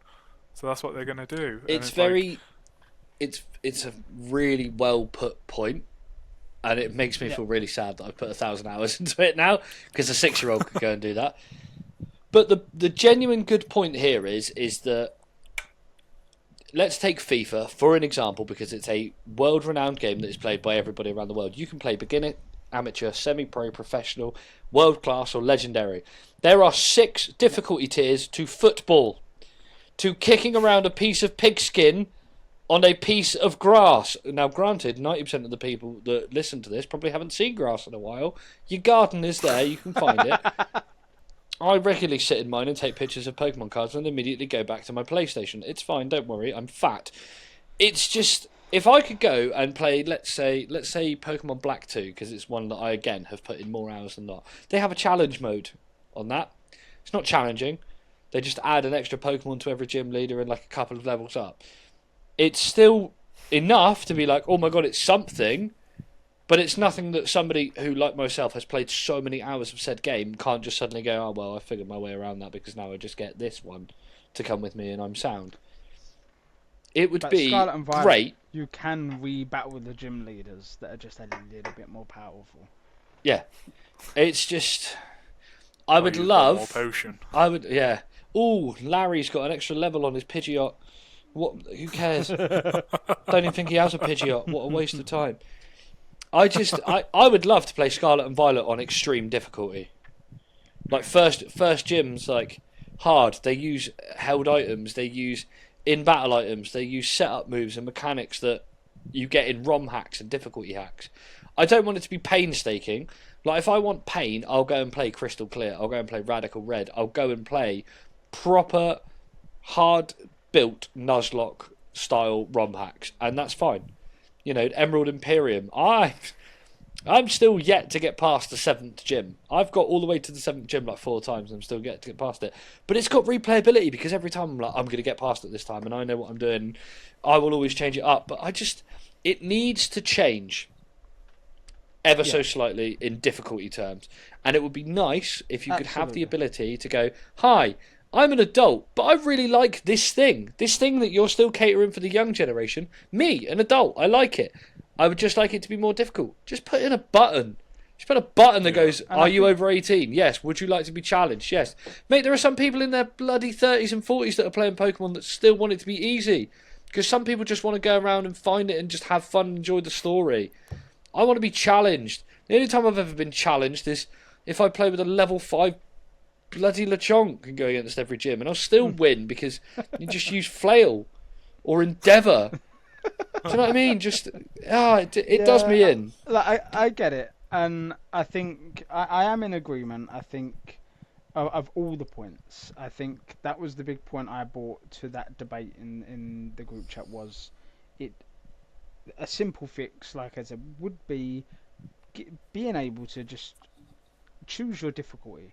That's it. That's simply what will make the game's better playability in that sense for the easy side.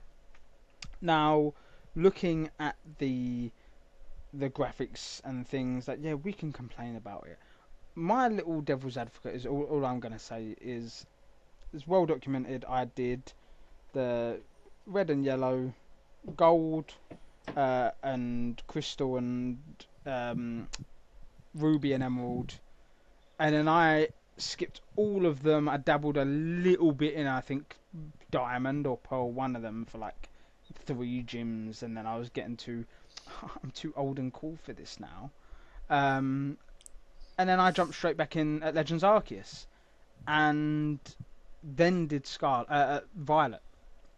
And for someone that had missed so much and then come into them 2 games, even Violet, I will say I did not understand what everyone was complaining about. Because for me, I was like, oh my god, I get to play Pokemon in an open world where they're running around me, and I get to go to all these different locations, and I get to fly on a bike like Pokemon. I don't need to get scared at the start of a game that I need to save up £1 million for a bike, when realistically I get it for free later on in the game. It might be annoying to some people, but for me, I was like, oh my god, this is incredible compared to what I grew up with. Wow. And it depends on what you compare it against. If you compare Pokemon to Pokemon, it is moving in a good direction. It's moving forward. And there was a good argument that Mush said, where it's, we don't want to take away too much of what it was, and we don't want it to turn into a God of War game or a Witcher game, but just babyfied. We want it to still remain a Pokemon game, but it needs to. That's only one half of the argument. It does need to improve its graphics, and it does need to make certain changes that just make it that much better playability, because it is not just on leveling. It is a little bit too babyfied. The graphics are a bit clunky. You can turn around and then half of the Pokemon's not even there because it's like melted out into the graphics, like what's going on, and realistically it's just a blade of grass or a mountainside that it's just merged into. And it's, like you said, the same console that has Breath of the Wild, where everything is just beautiful graphic wise. It can't be hard, surely. And it's they've got to find that middle ground of keeping it similar to the Pokemon style, but making it a cut above what we have. I think there's 1,000 arguments you can have about what you could change and what you could keep, but I think realistically it needs to upgrade, but it needs to not lose its soul. That's realistically the sum total of all of it, is that it needs to grow and become more, but also at the same time it needs to not say goodbye to what made it the best. And it's funny that I say goodbye, because as I always do best, we, here on the podcast, have been saying goodbye ever so slowly to the S&V era. It's on a little paper boat floating out down the river, and I'm ready to fire at it with my flaming arrow. But before we give it the Viking funeral that it truly deserves, we, as a 3, have discussed our 5 most underrated cards from the era. Now that's from all the way from Scarlet and Violet base, all the way up to Black Bolt, White Flare, although I don't think any of us have picked from Black Bolt and White Flare. Now, to give this some semblance of speed and not be sat here for 3 more hours talking about cards that we talk about every week, I'm going to hand it to Ed, then to Tone. They're going to give us their 5, and we're just going to essentially give it a thumbs up or a thumbs down. A thumbs up, I agree, it's underrated. We should like this card more. Thumbs down, you are a twonk, stop talking. Very simple. Don't worry, Ed, I won't call you a twonk. My frying pans need to stay in straight shape. Now, I've done mine with what card and what set it's from. Just purely then, if anybody does want to go out there and go and find it on the eBays, on the whatnots, and so on, they can go and get themselves a version of it. Don't worry, as we talk about them, I will ping them up on the screen, and we'll go from there. So, Ed, your top 5 most underrated cards from the S&V era, and why? In no particular order. So, at first, I've gone for Steelix from Paradox Rift. absolutely sensational artwork. A Pokemon with a job is always a fantastic choice for a Pokemon card for me. Yeah. The fact that it's Steelix, and it's also in a different pose to what we normally see a Steelix in the fact that it's like fairly upright, whereas we normally see it like curved or like very like in motion. I just think that this is a really, really fun design and a fun take on like, I'm gonna say a serious Pokemon, and by that I just mean it's never seen as like a bit like goofy or like there's not much humour. It normally has like a big, hard hitting, powerful card, and I just thought this was like a really nice spin on it. I am going thumbs up. 100% agree. Thumbs Perfect. up.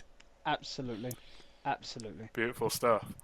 Up next, I've gone for Baxcalibur from Paldea Evolved. It is a fantastic artwork, like colour bombed to high heaven. Beautiful card. The fact that it's Baxcalibur as well fits that Godzilla vibe. I love it dearly. The fact as well that the actual Pokemon itself is like off center at an angle. It's not that Upside down. Yeah, it's not that typical. Like here's the Pokemon, here's the scene around it. It's like it's very like alive. It's very vibrant. It's from a Pokemon that I think is really cool, but I know not many people are like particularly like high on it. So I mean, this is a card that you can pick up for like £10, which I think is absolutely criminal for this artwork. I actually didn't care. Tone's giving it a thumbs up. I didn't care about Absolutely Frigibax or Arctibax, but because I caught one to do my bloody hell living decks, when I got a Baxcalibur, I thought it was great. So thumbs up from me. 2 for 2 right now.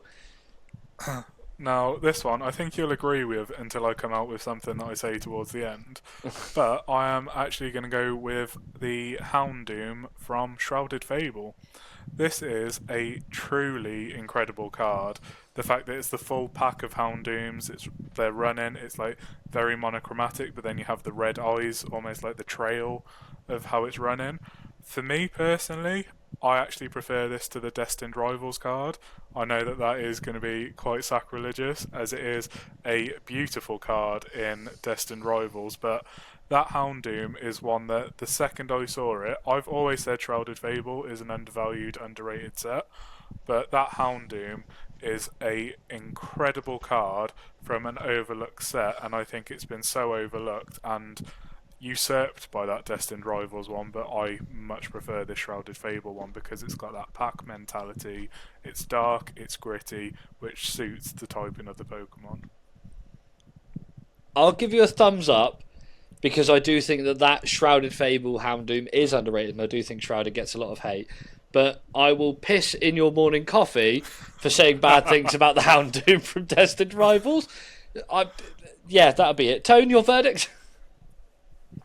I'm gonna turn around and say thumbs down, but I've got a reason why. I've got a reason why.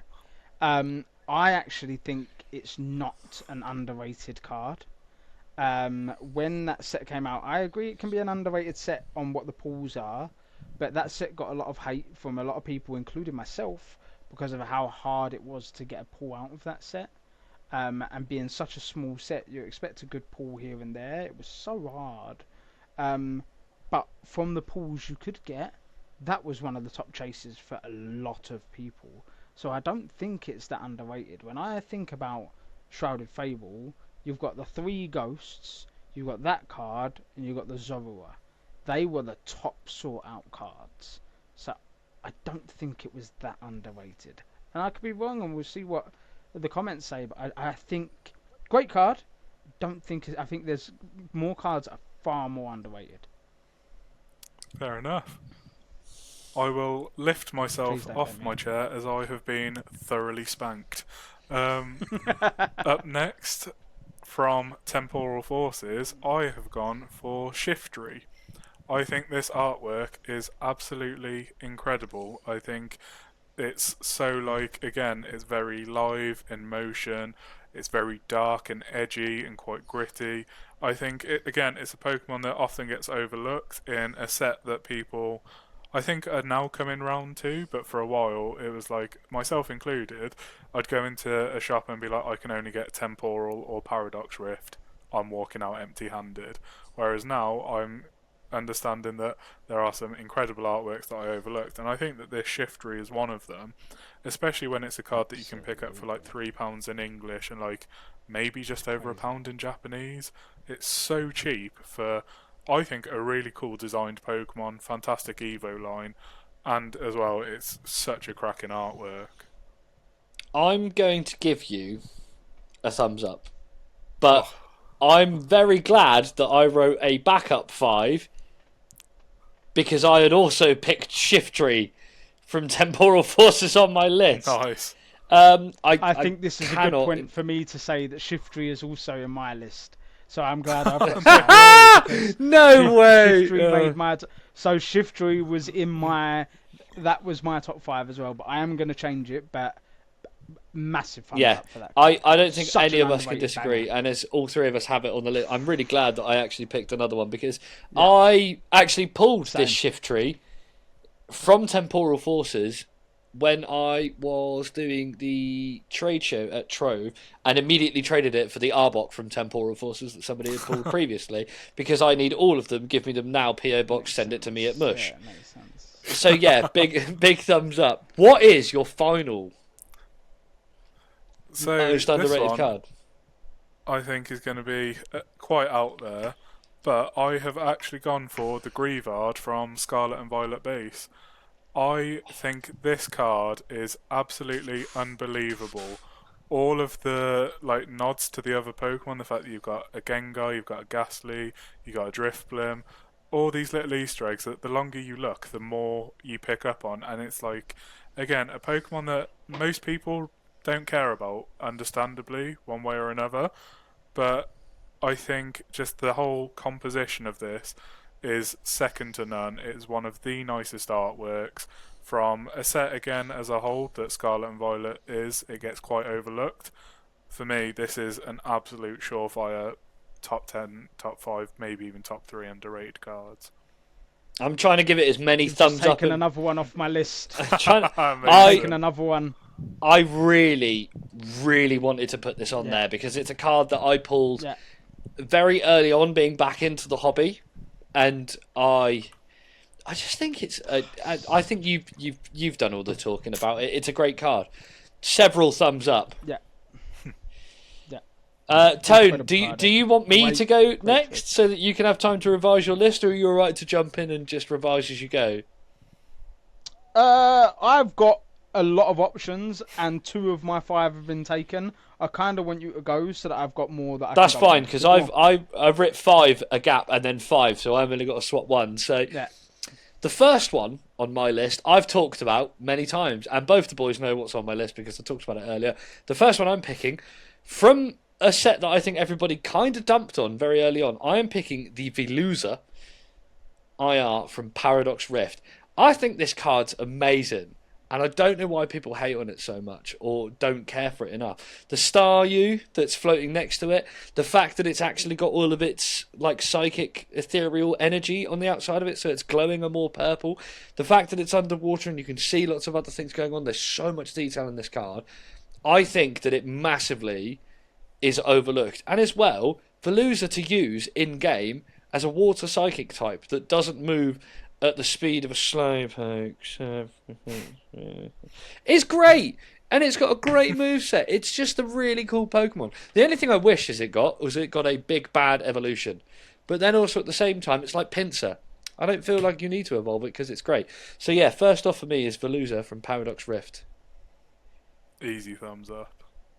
Easy. I was just waiting for Ed to give me the gladiator treatment, then turning into Prime Batista. I'm going to wait for the 5th one, and then you'll just get one of these for about 10 minutes. God, that's going to hurt me. So next on my list is Shiftry. No, I'm joking. So I had originally picked Shiftry from Temporal Forces on here, but I did pick 2 cards from Temporal Forces, and low shock and horror, it's not Arbok. So do generally be worried. It's funny that Ed talks about worker Pokemon, because this works in really well to my artwork. I've gone for the Excadrill from Temporal Forces, the IR. It is a fantastic card. Probably, although I'll say Arbok is my favourite, it is my second favourite card in the whole set. The sat underneath in the mines with the workers, all having their little sandwiches, the little excadrills you can see potting about, getting on with their work. The one that's led on the floor, just kind of like napping away. It's just such a cute card and such a great take on the worker Pokemon. And I think that, again, because of other things that are in that set, it gets really overlooked. So for me, Excadrill from Temporal Forces. Again, Big thumbs up. massive thumbs up. Any card that has like worker Pokemon, but also it blurs that line and immersion of Pokemon living with humans instead of like just around. Incredible. Yeah. We need more of them. Special shout out to the Girder Timber Conkelder line, because that hasn't made my list, but Tone's like looking at me now like, you prick, that's on my list. No. I just pulled Timber out of Black Bolt. So. Oh yeah, nice. Yeah. Number 3, great card. and neither of my co-hosts could get this one from Stellar Crown, and they think that they know what I've picked, but they haven't. I've actually picked Turtonator. I think this card goes so under the radar. He's just sat on the edge of a cave in the rain with his little hands crossed, just taking it all in. I think it's a gorgeous illustration rare, and I think that nobody gives that Pokemon its flowers. Now, I will admit that it does have this sprite. Say his name, and it's got the Joe Hendry sprite. All right, it's given that. But I think it's a really cool design. I like the style of the Pokemon, and that one for me is just, it's sublime. And I think it's really cute, and I think it's really cool. And I just love the little like, it's just happily letting the day go by. If only I could go outside and do that, I would be jealous. So yeah, Turtonator from Stellar Crown. I am unfortunately gonna give you one of these for the sole reason, and just run with me here. It looks like it has just walked into its mum and dad's room to inform you that it has farted, and its fart is now on the floor. It is shifty, it is looking like it's done some business somewhere it shouldn't have, and it's like, hi guys, really sorry, but I've actually made a mess. It's a lovely artwork, but it's been sadly ruined for me, so I can't say it's underrated. I am going to apologise, because when you announced the card, I did a really pathetic okay, which sounded sarcastic as hell. Mainly because, like Mush said, we discussed what his Stellar Crown card would be and he wouldn't tell us. I did not expect you to say it. I'm giving you a massive thumbs up. I think for me, that is one of the cards that, for me, that artwork is one of them artworks where it's very simple and it's a Pokemon in a location that you would not regularly find it in. And again, Turtonator is not a Pokemon I really care for that much, but it's pulling like an expression that even it should be a fire Pokemon in a rainy day that should be sad, it doesn't look it, and there's something about that art that brings me a bit of joy. So I'm giving you a thumbs up. And it's a very underrated card. I think I get it from both sides. Like, I get both points. The whole "I've shit on the floor, mum and dad, so sorry about that" is a bit extreme, but a bit extreme. Just a smidge. Look at that card with that in mind and tell me I'm wrong. No, because it's Electrike from Journey Together all over again. Yeah, there it is! Just a little man doing his business. He's doing it in the field, that's fine. This one's done it in a cave. So, number 4 for me is actually an SIR. And you will be forgiven if you've forgotten that this card is apparently an SIR. From Obsidian Flames, and I know I'm going to get 2 thumbs down. I don't care because I like the Pokemon and no one else does. I've gone for Reveroom. No, both of you are like, what is that card? Please show your way. I know exactly what card. I've got the card. Do you want me to not get you, it out? Ed. Ed looks what confused. I think that card goes hard under the radar because it's actually a very vibrant, very cool, very bright card, and it ties in really well to the game. Because obviously in the game you go against Team Star, and in every Team Star base there's a Reveroom in one of the Star mobiles, and that's what that card represents. And for me, it's completely overshadowed by the 18 Charizards that are available. There you go, that one. Yeah. Oh yeah, I had no idea that was an SIR, I will say. Me neither until I looked it up earlier. I just thought it was an IR. But yeah, obviously it's overshadowed by the 43 available Charizards that are in the Obsidian Flame set. But for me, it goes so under the radar, and it's not even that it's underrated; it's almost forgotten. That's where we're at with that one. So for me, Reveroom, I do fully expect 2 thumbs down, and I will take them on the chin like a good old chap. No, I'm going to straight up actually give you one of these, because the fact that I didn't know it was an SIR and the fact that I couldn't immediately pull it from like my mind just goes to show, like, in the nicest possible way, how little attention or care I've paid to that one. And like you said, it's to tie in with the game that well and also just be that vibrant and colourful, and again, dynamic posing, it's a Pokemon in motion doing its thing. Yeah, I actually think it's not a Pokemon I care about, but as an artwork goes, yeah, I'd say that's underrated. I'll take that one quite happily. Tone? For me, you are getting a big thumbs up. I think it's not a Pokemon I really care for. Even playing the games, I kind of found the gimmick a bit funny, and I liked the team star. So yeah, not a Pokemon I really care for. But I'm giving you a thumbs up because it is absolutely an underrated card. That's what we're talking about here. I'm not going to say that I overly love the card, and I'm pretty sure that I got it for like £2 because it is that forgettable as an SIR. Because not many people like the card or the Pokemon. It isn't the best card, but if you were to get that in those colour schemes with that design of a Pokemon that you liked, you would be over the moon.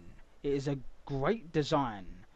So yeah, very underrated card. So yeah, big thumbs up for me. And I'm very surprised you're giving me a thumbs up, so I'll take that.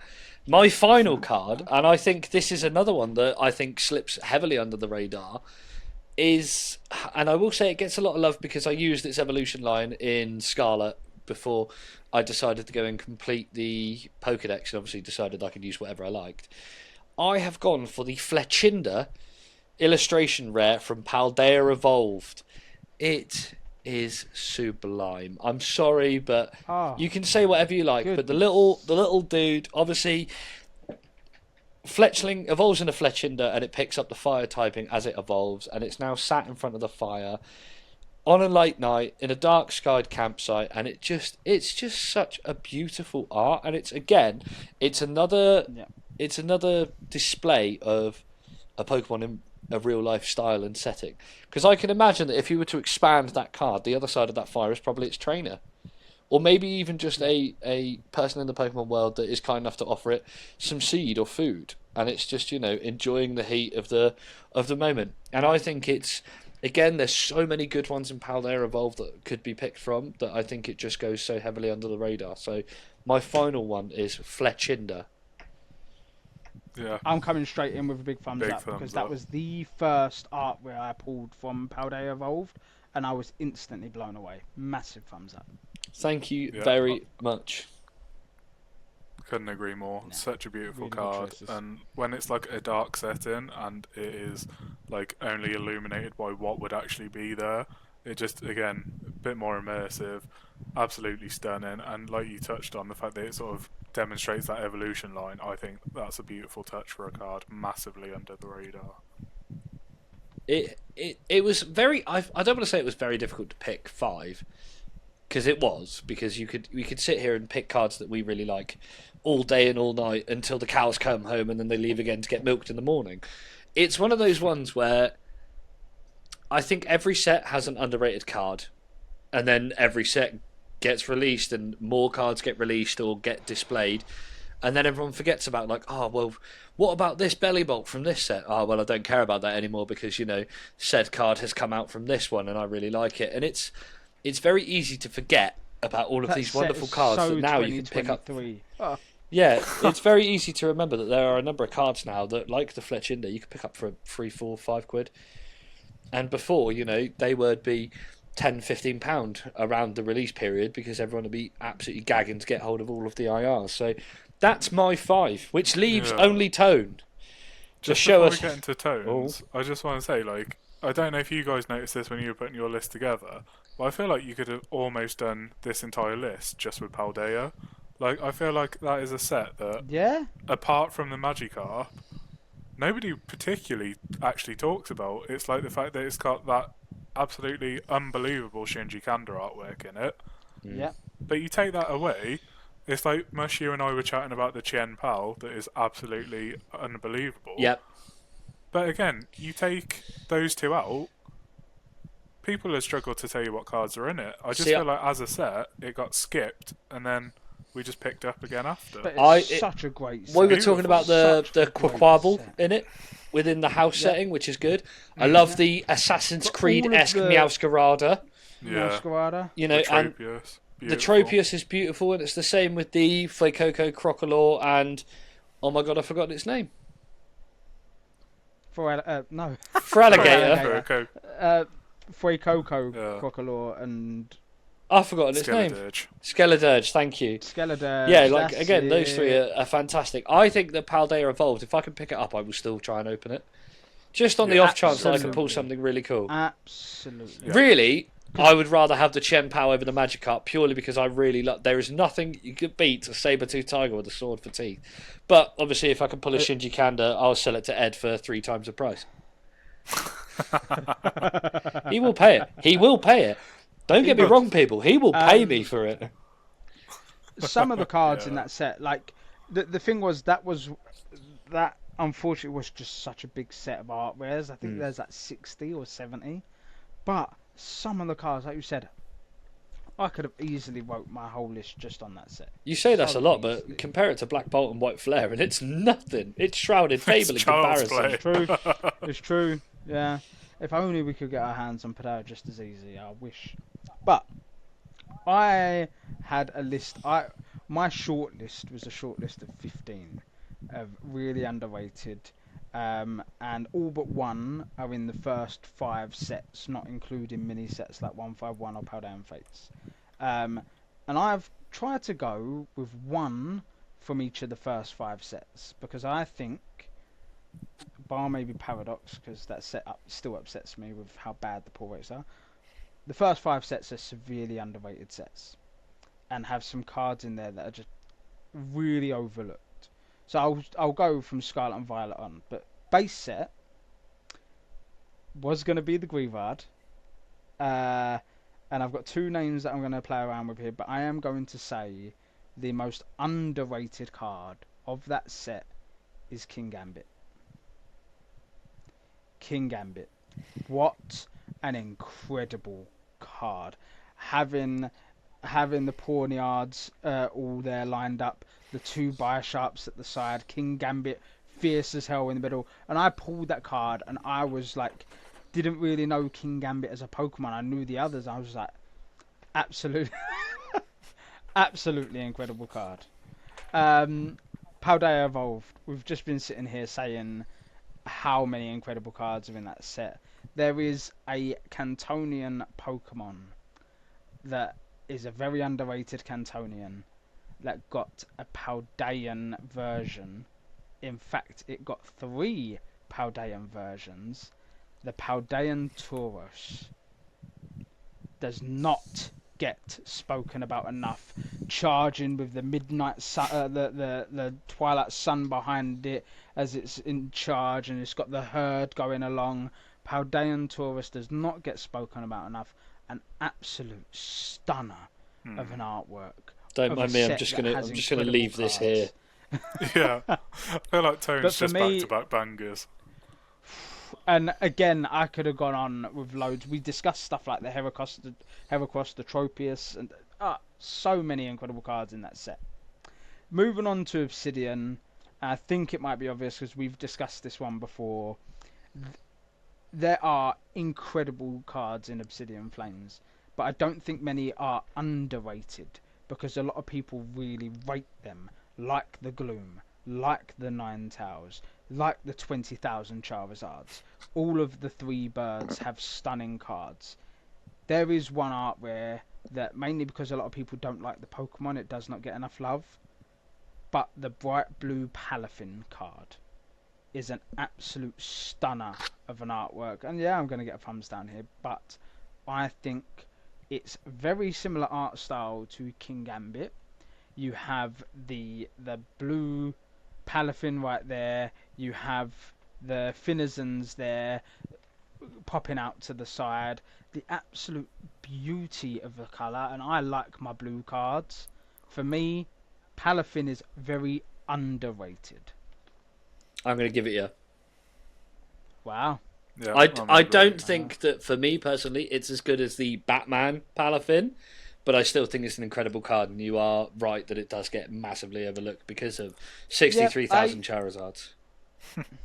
I also think, and I think if we're being really harsh to Powder and Fate set here, the sad thing was I pulled about 10 of that card. Because there was only 3 art rares, the pull rates on getting them were very easy. If it was harder to pull that card as someone that hates the harder pull rates, like, I shouldn't have been able to pull as many as I did. Yeah. But I agree with you, it's a stunning card, but again, that's already a highly rated card. This is a great card. I'm going on underrated. Did not get enough ratings because it's in a set of really good art rares. I feel like when you were like, if you were flicking through a pack and you were pulling that, like the fact that it is so vibrant and blue and in your face, like you get to it and like you do stop for a second because you're like, holy shit, like that is something. Like I remember pulling that card and having that exact reaction as well, just being like, what on earth is this? Like it's such a cool thing to pull. So, moving on to Paradox. This was hard. Steelix was in my list. That was gonna be it. There was another one that I was really umming and ahhing because I think it's a really good, simple artwork. But I am going to go with what my chase card for the set was because, again, I'm going underrated. It's not a Pokemon many people care about, which means no one that I know of has ever really cared for or shown this card much love, is Minior. All 6 colourful versions of it, or 7 colours, flying across the sky. It's simple yet so beautiful, and no one gives that card the love I think it deserves. It's a stunning artwork, and I might have bias, but again, I love that Pokemon. I never knew about it until I saw this card, and I instantly fell in love. And for me, I was like, that is my favourite Sun and Moon Pokemon. Incredible. I'll give you 2 thumbs up. Paradox. I will say this. Trying to hunt every colour and shiny hunt that Pokemon made me hate that Pokemon. And I hear that. I hear that. I care not for its existence, but I will agree that that card is very cool. And one thing that screams to me when I look at that card, Super Mario. Don't know why. When I look at that card, all I can hear in my head is very Super Mario vibes. I'm a give it a reluctant thumbs up. I do agree that it's underrated. It's not one that I'm particularly like. The others that you've said instantly, I've been like, 100,000%. This one, I'm like, it's all right, but I do agree that it could be seen as better. I'm going to say my other choice for Paradox because I feel like it might be an instant thumbs up from both of you. My other Paradox choice was going to be Aegislash. A great artwork. But we move. I'm going to give Aegislash a thumbs down. I don't think it's underrated. Really? I think it gets the rating it deserves. Well, it didn't make my top 5. So... so it doesn't count. No thumbs downs. Put that back. Temporal Forces was going to be Shiftry. It's by far one of the most underrated cards of SMV, not just the set. Which makes it a bit harder. I do have 2 choices. I do think one of them, though, has been given its flowers and given its ratings. So I'm going to quickly mention it. Giving a little bit of love here to the Chatop card. But I think it's well rated. And that's mainly because of the musical notes it forms in the clothesline. I think just that incredible detail. But the card I'm actually going to go for, which does not get enough love because it's a Pokemon no one cares for, but the artwork itself is phenomenal, is the Reuniclus. Now, if you're wondering, what is that card? Because no one cares for this Pokemon. It is a germy, cell-like Pokemon floating on the water, just relaxing, having the time of its life with both Solosis and Duosion. I'm going to get the card because both of my hosts are like, what? I feel like I'm confusing it with a different card. So I want to make sure that I'm... Big big Don't thumbs worry, up bro. for Let me show you because I think it's a stunning. Yeah, my phone's piece of faster art, than your fingers. and it's Oh, that's a this banger. one The here. one where it's lead in the water. Yeah, Yeah. banger. I am confusing it with a So different good. card as well. That is a fantastic card. Yes. Such a cool artwork. And Mush, I'm saving your job. You don't need to put this one in. So I will there have you done go. it when you said it.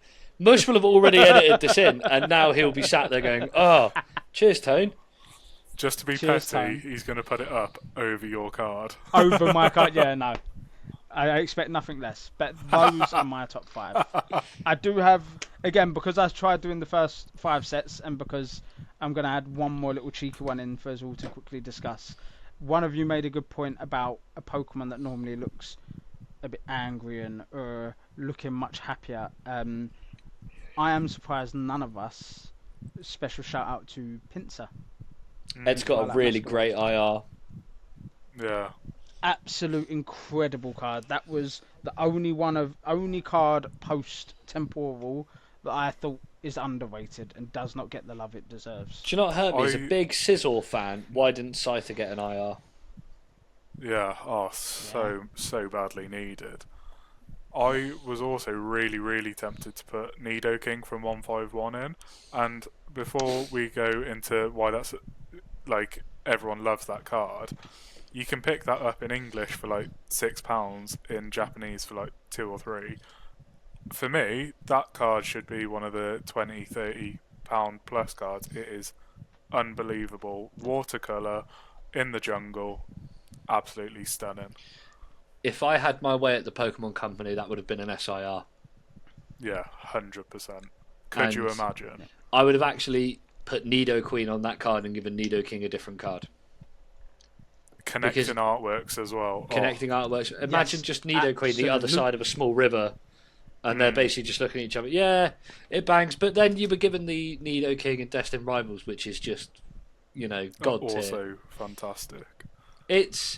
I really enjoy talking about the underrated and the older cards because it's really nice to have a look back and analyse what we like and what we've enjoyed and what other people have looked over. Because always it will be different. Yes, we all pick Shiftry because, realistically, deep down, we all know that it is underrated, for want of a better term. But there's always differing opinions. What does not differ is the 5 to 15 minutes of entertainment you are now about to receive straight into your headphones and audio receivers, courtesy of the strongest analytics with Ed. Welcome back to the Strongest Analytics with me, the Pokey Strongman, the only show where market trends get benched and hard truths get the non-holo rare treatment. Today, we're going to be cracking open the Volt Swapping Flame Dancing Sibling set that is Black Bolt and White Flare, also known as SV10.5 for my set code sticklers out there.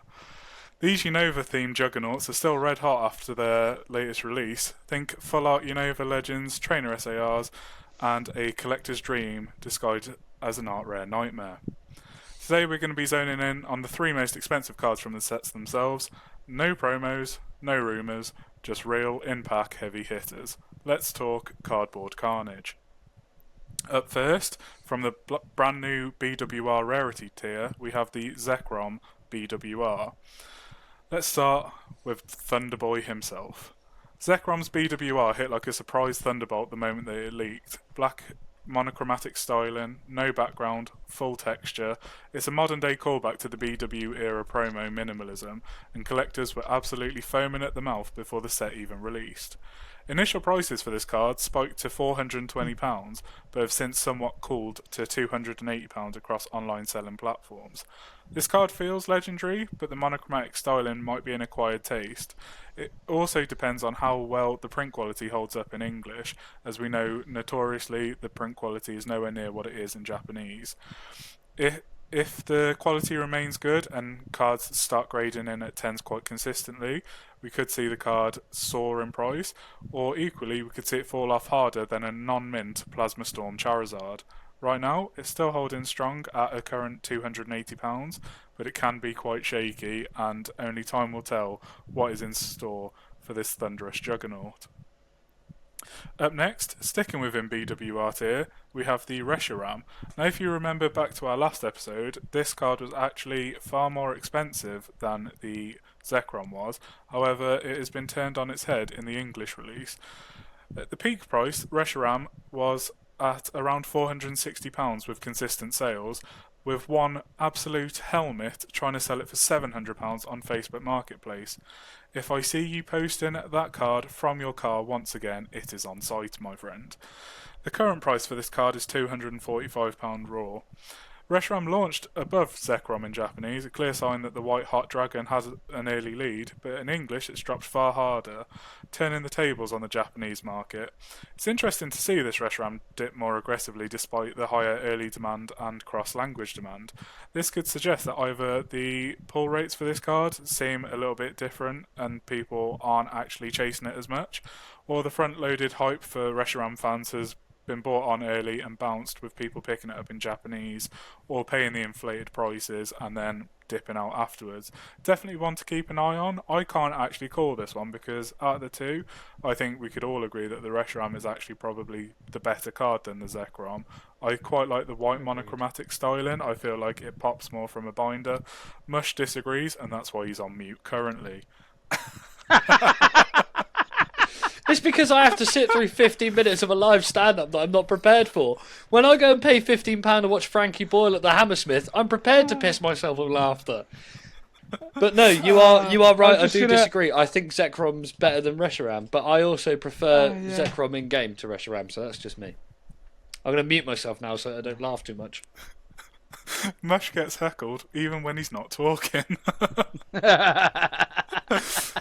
And finally, we move on to the trilogy of BWR with Victini. The card's so nice, they printed it twice. What a load of shite. So, the wild card, the little guy with fire in his belly and collector confusion in his wake, Victini was the surprising third BWR tier and it opened strong. Despite the Japanese counterpart being a promo, being I believe a tournament reward which saw far limited copies, insane prices at like £800 raw upon release. This card has actually become the most expensive across both languages, despite collectors not being able to agree on a process to give the card that appears in both sets a consistent pricing, with the Black Bolt version being 10% more valuable. Please, Pokemon community, give your heads a collective wobble. This card debuted at around £465 and has settled around the £300 mark, making it the most expensive of the BWR tier. Victini had the lowest profile going into this, and ironically has now got the highest cost. It's still in that rarity tier, it's still very rare, and is still riding on the Japanese exclusivity. This one could be one that ages very well while the dragons fight each other to the bottom of the for sale page. Here's the thing about Black Bolt and White Flare rares. They're new, they're mysterious, they're cool, but they are very dependent on the overall pull rates. There are a lot already circulating, as I think we can all agree on Instagram, whatnot. I am seeing so many of this card appear, which is a good thing for collectors, but also it's quite strange seeing something that I think is obviously far above an SIR in terms of like the sort of how difficult it should be to pull.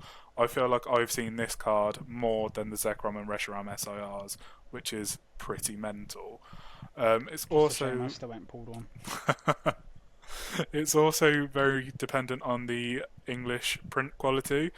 As the set has been out for a week, if you've managed to be lucky enough to get an Ace Ultra submission, you'll be getting this card back within the next few days. And then when we start seeing the PSA copies start appearing and all of that floods the market, if there's a lot of 10s, we'll see, similar to the Mewtwo, it dropping from like a £700-800 card right down to like high 300s. And also just what the collector perception is. I know for us, like we've chatted about it, and one of the cards that we're all sort of chasing is the Kyurem, which at the time of recording is like a £60 or £70 card. I feel like a lot of people, because these cards are already like outpriced from the off, people are probably going to look more to the SARs, and then the BWR tier almost becomes that afterthought of, if you pull it from a pack, you are absolutely over the moon. but I could not imagine myself going to a card show and being like, yes, this is the card I'm looking for, and I'm going to drop £300 on it.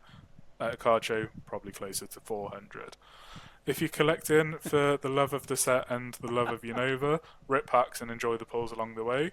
If you're trying to play the market, wait for the English dip and then cherry pick on the fallout. As we know with pump and dump groups, the weirdest Pokemons can suddenly soar in price, so please be wary, don't give in to hype, and also don't be surprised if Victini gets overtaken once the market realises 2 identical cards shouldn't be this fucking expensive. That's all for this week's Strongest Analytics. Until next time, stay strong, keep your sleeves snug, and remember, monochrome might be stylish, but buying blindly in a new rarity tier, that's the real black and white gamble. And speaking of gambles, let's check back on that little card of ours from last week. Thank you ever so much, Ed, for once again giving us your best stand-up routine mixed with business numbers. If you do want to hire Ed for a function, tough, we come as a trio. We are here to do the thing that we do best. It is to go back to back to back as we go 3-4-3 as we show off our little card of ours. Now, previously, we have had a retaining champion. Go on, Tone, show off your fish. You just jealous. You ain't got the fish. I mean, I am jealous I don't own it. It's a very nice card, but I don't, shut up. So, Tone's fish was the current standing champion as it stood as we went into last week's episode, where I tried to take him on in a handicap-style match with my Tyranitar and Mega Sableye tag team. And I wanted to be the one in 21-1, and I brought out the Zapdos SIR from 151. Now, as the host with the most, the boat, if you will, I am the best of all time. It is my astute duty to read to you the result. I'm just going to have to stop you there. Ladies and gentlemen, my name is Edward Zabrinsky, and I am your reigning, defending Little Carnivores champion.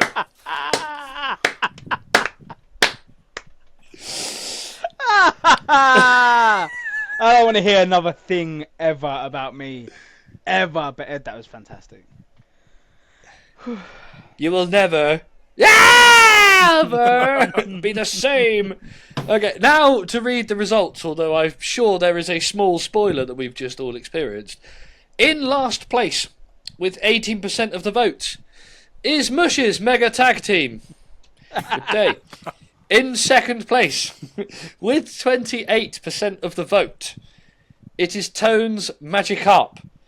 And though this may come as a massive shock to some of you who are just listening to the pod rather than watching and didn't see the big shiny belt that Ed decided to display, with 54% of the vote, over half the voters, it is Strongman and his legendary bird.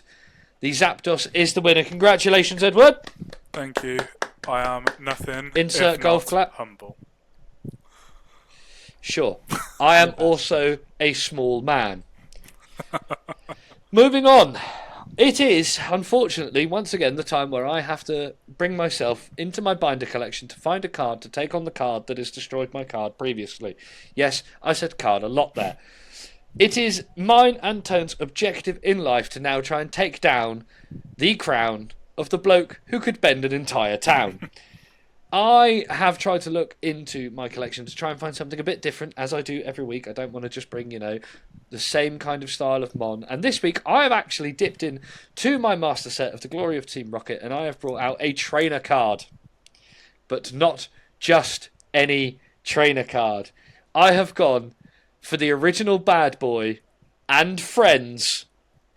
I have gone for the Team Rockets Giovanni SAR.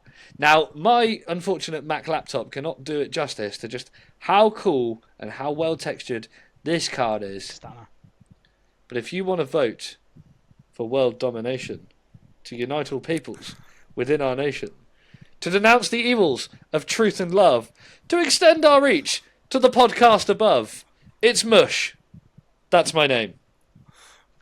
That is a little card of ours first, a trainer card making an appearance in this little card of ours.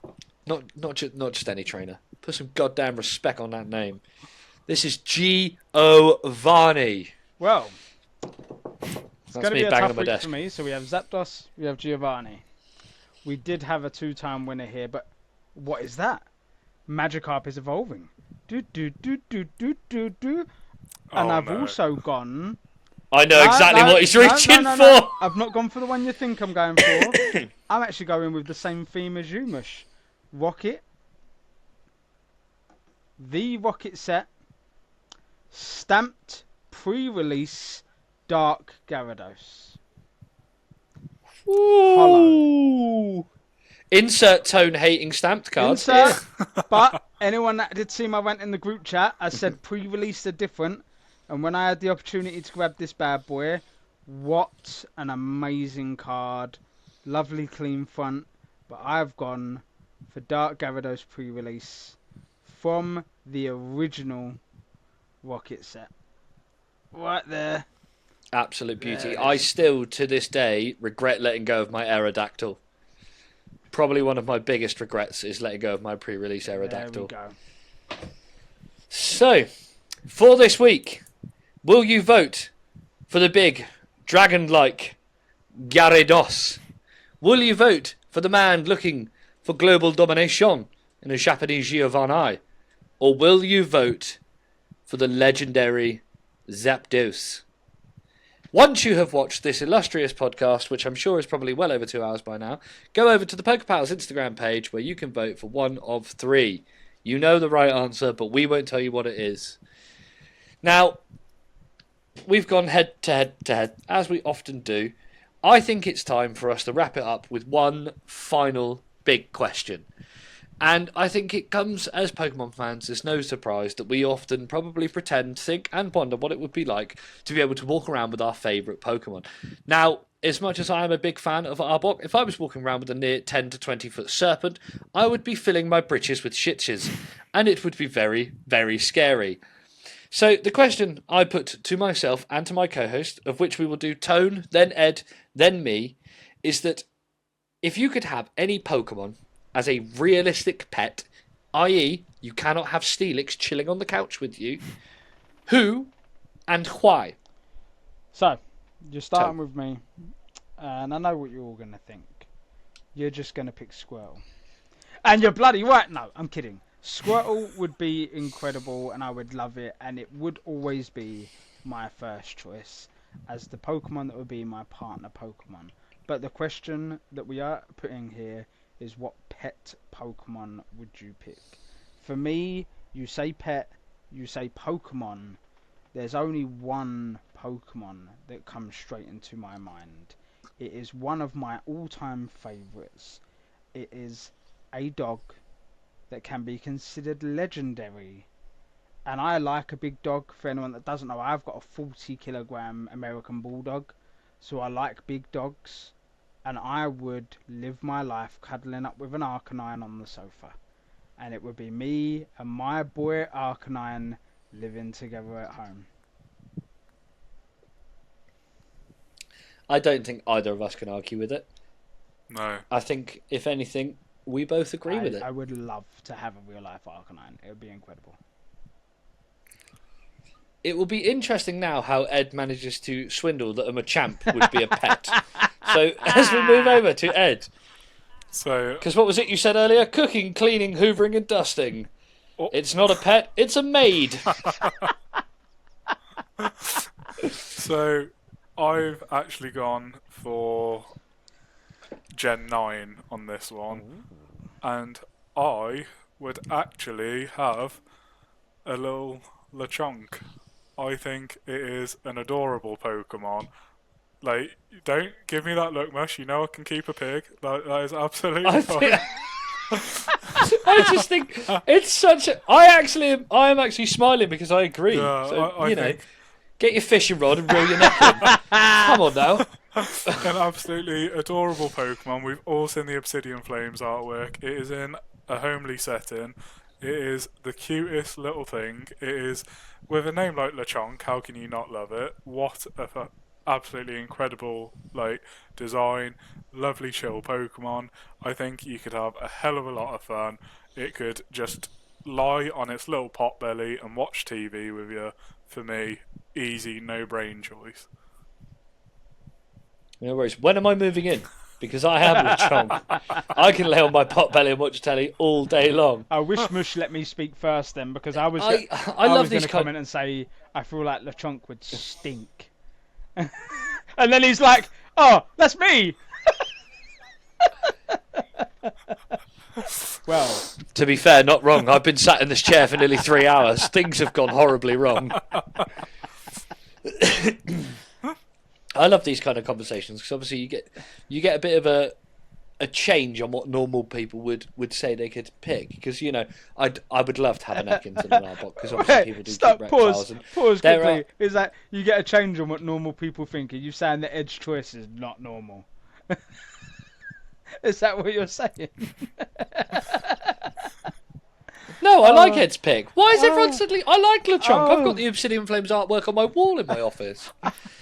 I've got 2 shiny Lechonks because I evolved one of them because Oinkalone in a pink just looks really cute. I will say very quickly, incredible shiny. There's a lot of Gen 9s that are awful. Incredible shiny Lechonk.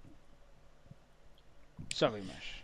It's now where it comes to me that I realise that basically all of my favourite Pokemon are quite unkeepable. Like, I can't keep an Arbok realistically. I definitely couldn't keep a Tentacruel. Like, I'm not keeping a Golbat or a Crobat. Like, Weezing and Muck are literally going to kill me. The Scizor's going to cut you up. So realistic... Yes, Scizor and Scyther will cut me to pieces. Steelix will rip me in half. Realistically, it's quite a difficult one. Hey, if they could do it to a plushie, I could do it to a rock snake. All right, leave it be. It's difficult for me to pick one, but I'm going to be really. I don't want to say basic, but I'm going to go Gen 1. Now, obviously, many people will keep parrots and things like that. I'm not going that way, but I'm keeping a Pokemon that a lot of people hate because of how horrible it is in the anime. But I think it's a really gorgeous design when it gets into further games. Spearow. I would keep a Spearow, and I think it would be a really cool Pokemon to keep, because I think that as it grows older and it grows into a Fearow, you could use it to fly around. If we're living in a world where we can keep Pokemon, you might as well be able to bloody ride them down to the local house to get me 6 pints of the white stuff. It's a cool design, and I really think that over a lot of the other birds that are from that generation and other obvious things you could keep, like a Houndour would be really cute to have, like a little demon dog, or a Vulpix to have a little fox. To have something that would be semi-lifelike and also at the same time still have that whimsy of being a Pokemon, I think Spearow to Fearow would be really cool. And I prefer Fearow to pretty much every Route 1 bird, apart from Corviknight, who is just a badass.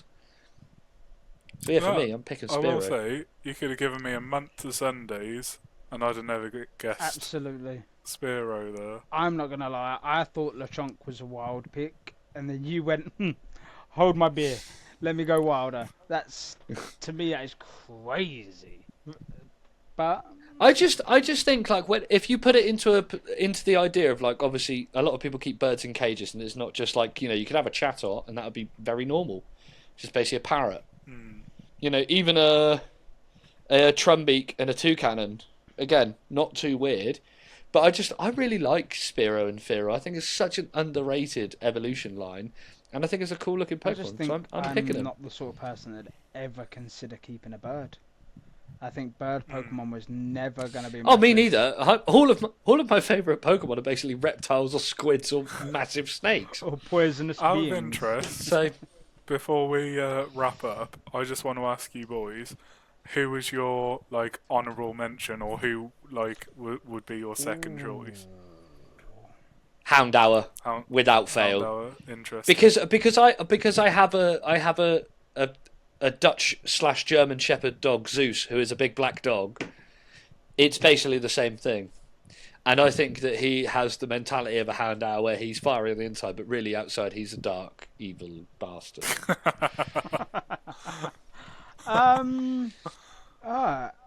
I feel like an honourable mention for a Pokemon I'd want to actually keep as a pet.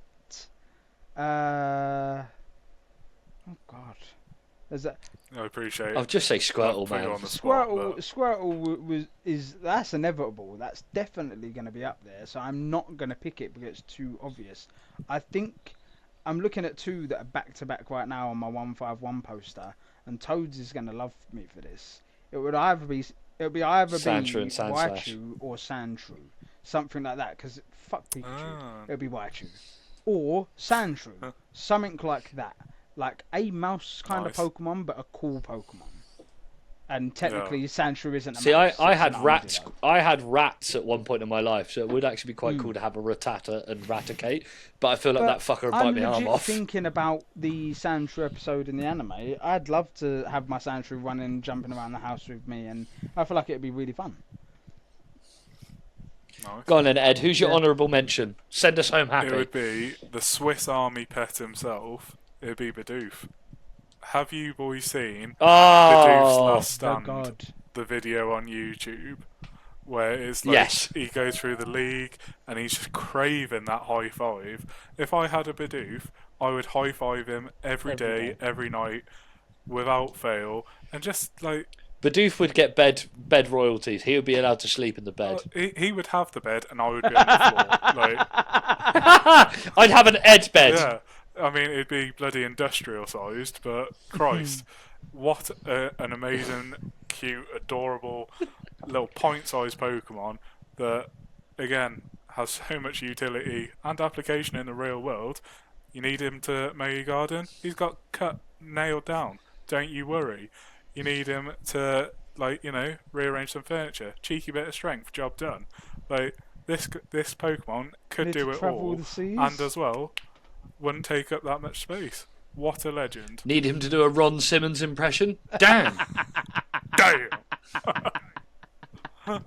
It's I see. I love ending on these questions because it's ending on positivity and laughter and just general, you know, cool things that you would be able to do if Pokemon were real, which is, you know, inherently the goal of all of my scientific research. All right then. I'm gonna I will add make one I little will- last caveat, and I want to make this as quick as. This is why That's we it. never finish I the wanna make this as quick podcast. as possible. Who would you dread to have as a pet? Who would you think? Absolutely not. This is my worst nightmare of a pet. Muck? Victory Bell. Muck? I We were both well too quick to No, answer no, them, weren't we? I'm more shocked that Victory Bell was going to be mine. I just think like Oh, I saw a video earlier of like a Venus flytrap and Victory Bell. I'm just like that would just chomp me down. Yeah, I'm kind of in agreement.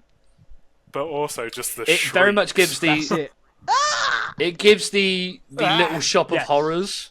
If you're old enough to remember that film, Feed me, Seymour. that's the vibe I get from Yeah. it. Feed Yeah. Victory more. Oh god, that would be It's a nightmare. So- all right. One more. No, I'm joking. No more. You guys, no you more guys are there, though, conversation. saying about it just being like, oh yeah, I'd fear about getting like eaten. I'm there like, could you imagine the upkeep, the leather upholstery of my sofa? Can you imagine the water that you would have to put to water that plant? There is only so much fabulosa that could go around for cleaning the muck You stains. say that, yeah. You've picked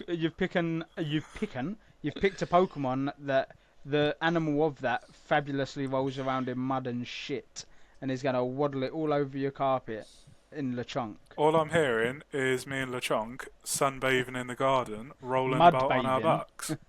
Yeah, man. You look, Hey, that's good for your skin in Yeah. some cultures. you Come on, look man. me dead in the eyes and tell me that's not a good time waiting to happen. I'd rather cuddle up with an Arcanine. Are you just afraid of fun, Tone? All right, just be honest. God, Tone. On next week's Moan Zone. God, just have a laugh once in a while. We're having fun, Righty-ho. Tone. This is fun. Are you not enjoying yourself? This is content for the people. Oh, if you're listening to this on Spotify, whoops, sorry, we're shouting at each other. As we laugh. Right, lads, it has been a wondrous time where we have managed to cover, I think, almost every topic from Kanto all the way to Paldea in the Pokemon hobby as it stands. If you are doing anything this week, make sure it is going to the PokéPals podcast Instagram page and hitting the follow button, going over to our YouTube channel, hitting the subscribe, following all three of us on our personal Instagrams, as well as you can keep up with any updates, photos, videos, reels, or any other exciting things we do in the world of Pokemon TCG. Until 2 weeks from now, may your packs be fresh, your boxes be full, and your vendors be cheap. Have yourselves a wonderful, wonderful day. Thanks ever so much for stopping by. Love you, bye.